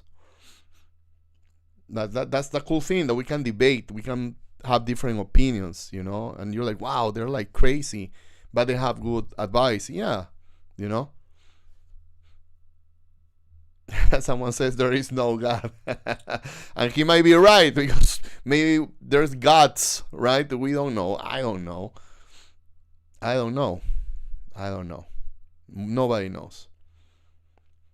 I remember my uncle telling me this when I was a kid, because I had that God question, and he told me, look, you trying to understand God is like that snail, yeah, in your garden. Yeah, make that snail understand that she's in a garden, who is in your house, who is in a city, who is in a state, which is in a country, which is floating on mass of water on a globe that is on a galaxy. Yeah, you can't. He's like, you would never. You can try, but you would never. Husband, how do you deal with that girl all the time? Good man. No, Lauren is the... He deals with me pretty well. Dude, I'm telling you, Lauren, any man on this planet can be married to Lauren. She is so easy.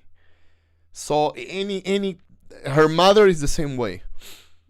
Her mom, dude, she's such... That's why I am the way that I am. She is...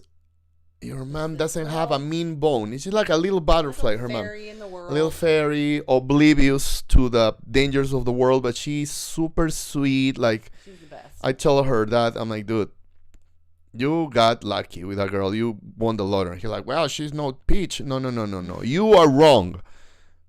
On every sense of the word, because I see Lauren, I see her mom, and I'm Lauren, look, I love you, I'm in love with you, but Jesus Christ, your mom. Dude, how can you have any issue by being married with your mom? It's impossible. The easiest thing ever. I know. Happy with anything. Let's go have Subway. Yay, thank you, Subway. Happy with the Subway. We're broke. Okay, we'll sleep on the floor. No problem. I mean, she is like that. What a hippie your mom is. She is a hippie. Total hippie. Maga.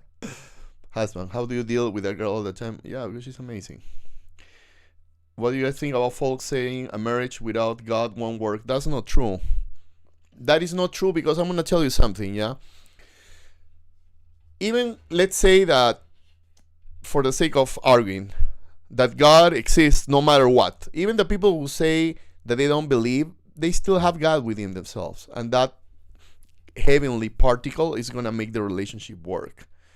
She has so many clients, all of them religious, pastors, and the relationships are a mess. A complete mess. Complete mess. And we know couples that are atheists and they love each other. Yeah? Works for them. They see God probably on a sunset. That's how they see God. They see God every time they smile.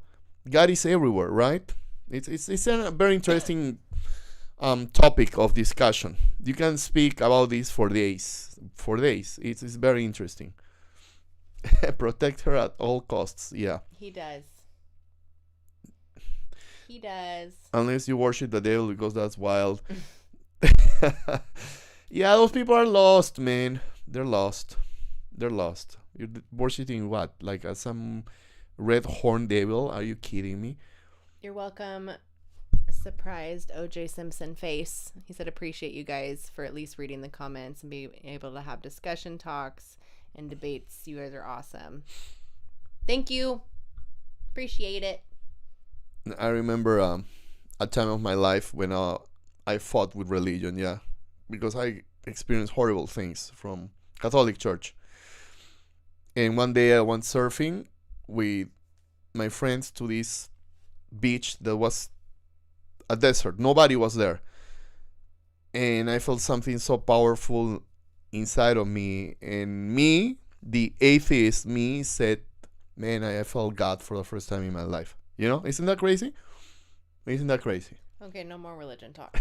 Shout out from Wisconsin. My wife, Lauren, and I, name twin. Yay, watch your videos all the time. Any advice on passing some of the advice we've all learned to the younger generations? Start leading by example and living how I'm talking or how I'm preaching, and they will see that, and they will hopefully model themselves after that, right? The best thing you can do is leading by example and just hoping that they catch on and start living like that too, you know? That's the best. You can force them to watch it and sit and I need you to watch it. No, you're going to push them away. Like, it has to just be natural. But you are the best teacher yourself. Lead by example. Mm-hmm.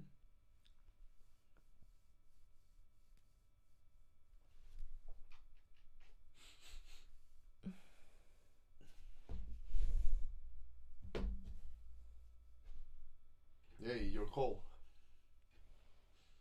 Trump 2030. No politics. No religion. Don't get this freaking animal started. Just no. I will end the live. I'll end it. It's mine. I can do what I want. You should start watching religious reaction videos. The God created your wife, so look at her eyes and see how amazing. I'm not talking about religion anymore. No more. We're done. We're done. I guess you guys are Dems. No, we're not, and that's no more politics. No more. Dems. Stop. But we're not Dems. Hell no.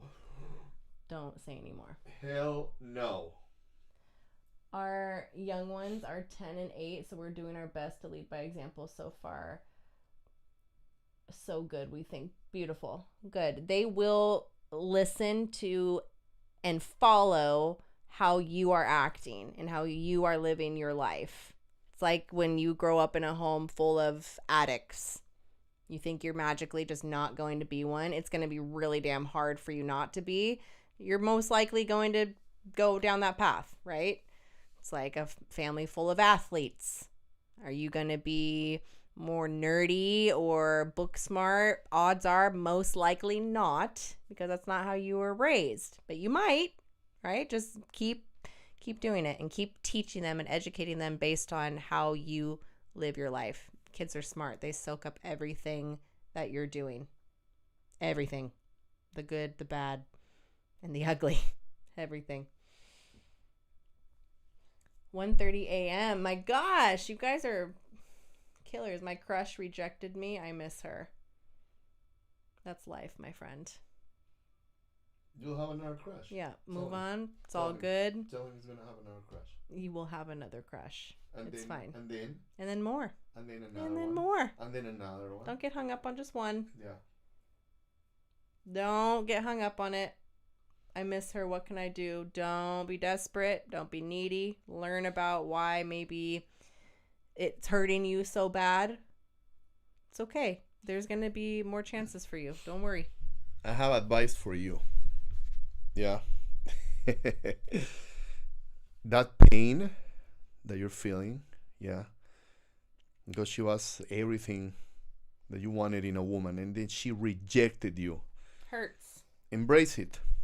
Don't run away from the pain. Feel it. Feel it fully. Embrace it. Cry. Cry alone. Cry. Let it out. Let it out.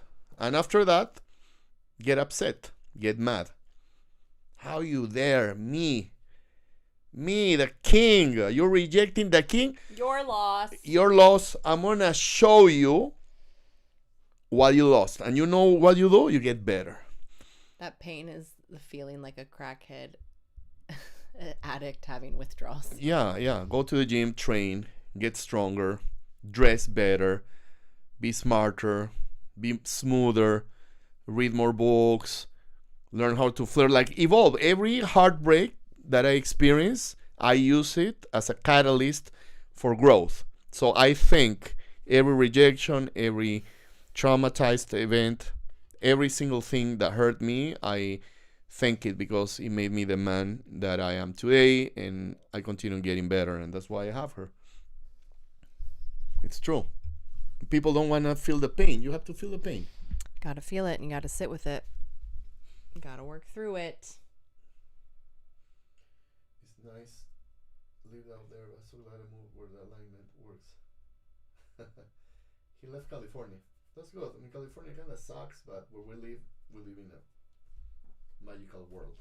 I'd rather live here than anywhere else right now. Yeah, it's beautiful. We live across from the beach.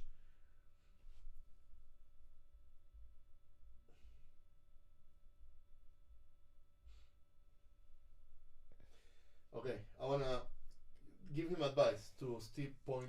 Married woman, move the mouse. Sorry. Married woman shows interest, great attraction.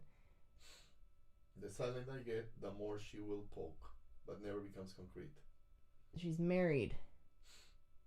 Uh-huh. She's playing with you. She's just like, she wants the candy, but no, she can't have it. Yeah, but she's a married woman showing interest in him. Yeah, well, he wants to sleep with a married woman, man. Don't get involved with a married woman. What is wrong with you? There's nothing wrong with me. It's him. What's wrong with both of you? He wants to get laid with a married woman. A lot of guys want to do that. I'm not saying they should do it. He's saying, like, she pokes, but buddy, she's married and she's scared.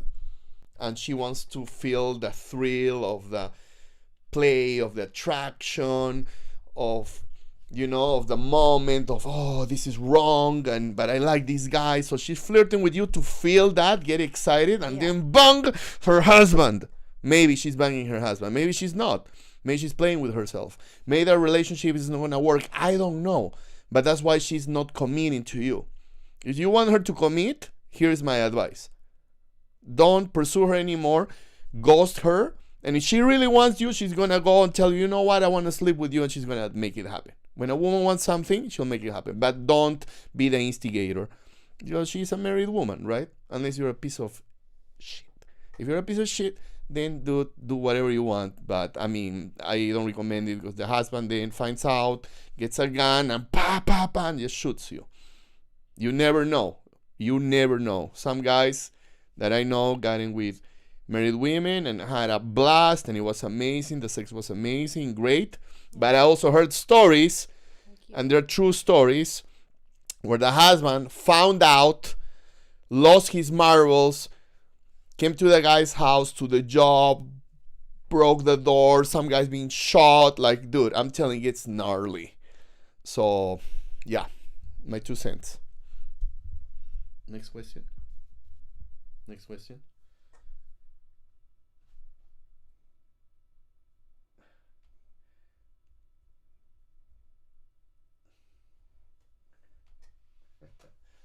I can't see it from here. You have to read it. We have a 10-year-old daughter with a new boyfriend. We monitor the conversations, and they're saying they love each other so much. They're only 10. Any advice? Man, let the kids be kids, man.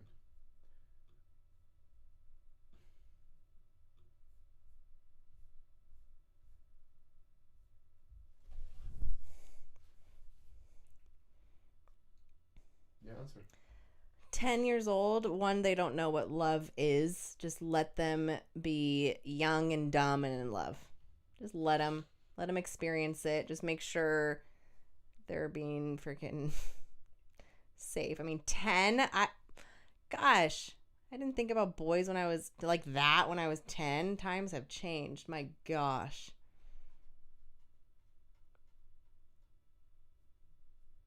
Lauren, your advice on transparency in social media and phones after infidelity was excellent. If we cheat, we give up privacy and start the long road towards re-earning trust. You have to. You fucked up. You broke the trust. You want any chance of rebuilding it, you better give her access to everything so she can see proof.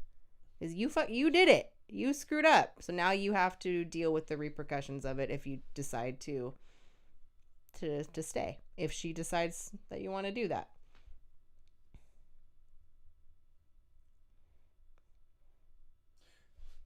Answer that, please. Have I been through an opiate withdrawal? No, because I was never addicted to opiates. But what I did have a withdrawal from was bad food and alcohol. Yeah. So.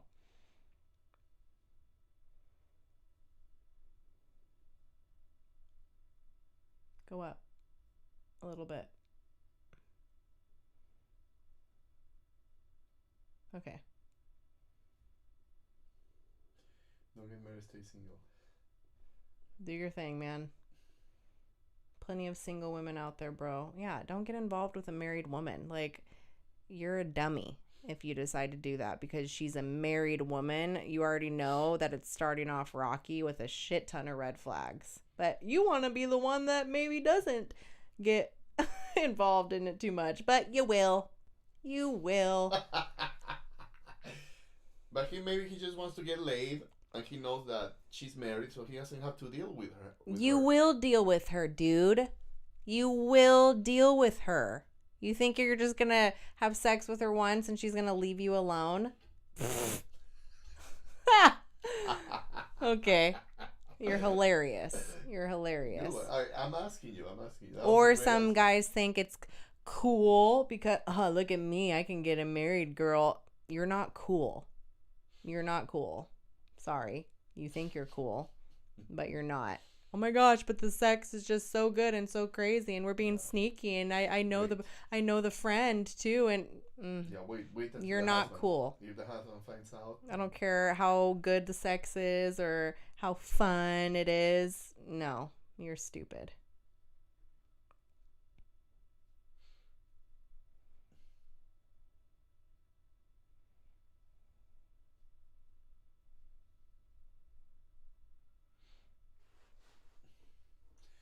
My ex-girlfriend, can you read? My ex-girlfriend and I split up after 8 years. We have a 14-year-old. Then after we split up, I found out she went into another relationship 3 weeks later. Yeah, she had that guy on her radar long before you guys broke up. Women don't just jump into another relationship just like that, especially if it's an exclusive relationship. No. She doesn't. She's been talking to someone. She had her exit plan maybe already planned out strategically. She's not going to be alone. She's going to want someone to be there for her while she's going through the breakup with you.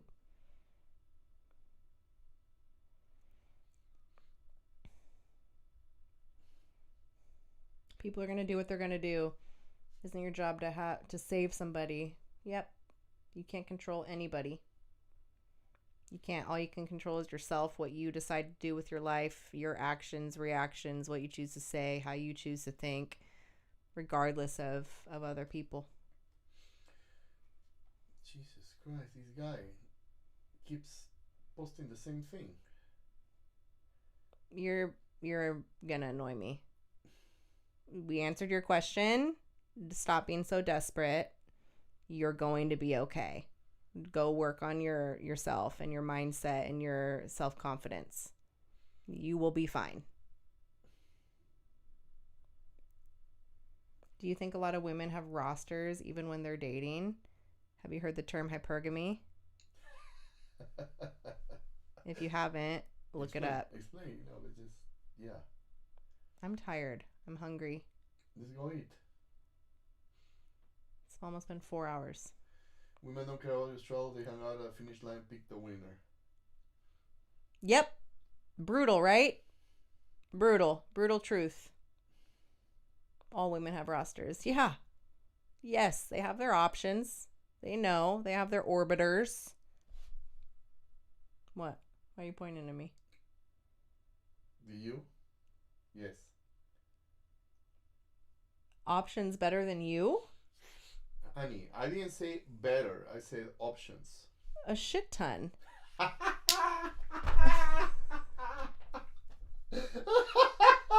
love it. I love it. That's just the fact. But do any of them make me feel how this one makes me feel? No. Do any of them put up with my bullshit like this one does? No. Oh my god. Does anyone make me freaking tap out in the bedroom from having too many orgasms? No. Him. No, I mean, Like, you there's need to go- options. Of course there's options. There's always options. And he knows. He knows that. He knows if he freaking isn't doing what he needs to do to keep me happy, there's options. And vice versa. If I know plenty of women would kill to be in my spot, but they're not. And they won't ever be. Because guess who rocks his world? Guess who makes sure I'm keeping myself up? Guess who makes sure I'm his fantasy and pleasure, all forms of pleasure and everything? I'm his outlet for everything, vice versa. But yes, there are options on both sides. Are they entertained? Absolutely freaking not, because ugh, no. look what he say. What? And I'm laughing out of nervous laughter.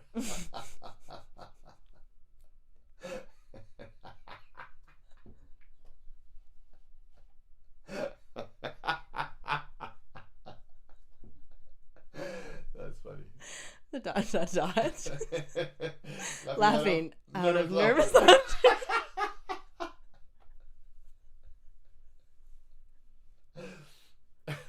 No, but let me answer that. Buddy, you gotta understand that you're never the only one. Never. If a woman is pretty or attractive, do you think you're the only one who's gonna be calling her? Or no, it's a line of guys. If you find her pretty, 1,000 others find her pretty. You're always competing. Mm-hmm. Life is a competition. Always. To this day, even though she's married with me, to this day, I don't sleep and on my laurels and relax. I'm like, no. No. I'm always training, getting better, dating her, giving her what she needs in every sense of the word. And she does the same. She's in shape, eating healthy, trying to be the everything that I need. My fantasy, everything. We always tell couples the following. There has to be a certain amount of healthy fear. Yeah? Healthy fear. Always. Never say, oh, that's... Even though inside I know she's my girl, my soulmate, and she thinks the same thing. But why though? Exactly. Because it refrains you from taking that person for granted. Exactly. There needs to be that little bit of healthy fear. It's okay. It's okay. It means you appreciate that person. You value them. Yeah, you don't want to lose them. You want to keep them, and you don't take them for granted. You can't take them for granted. You can't. It's easy to do that when life gets a little comfortable, but don't let it get comfortable.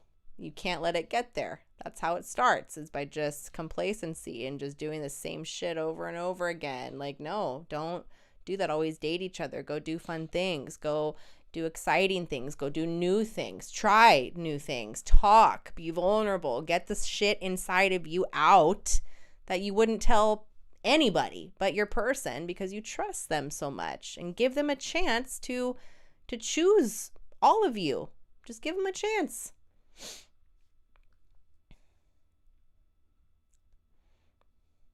Yep.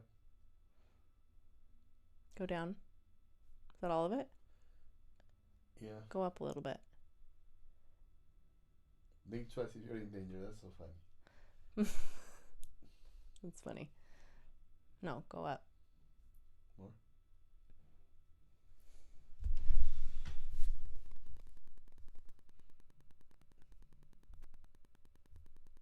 You already read all those. I didn't because I was talking. I was going on a rant.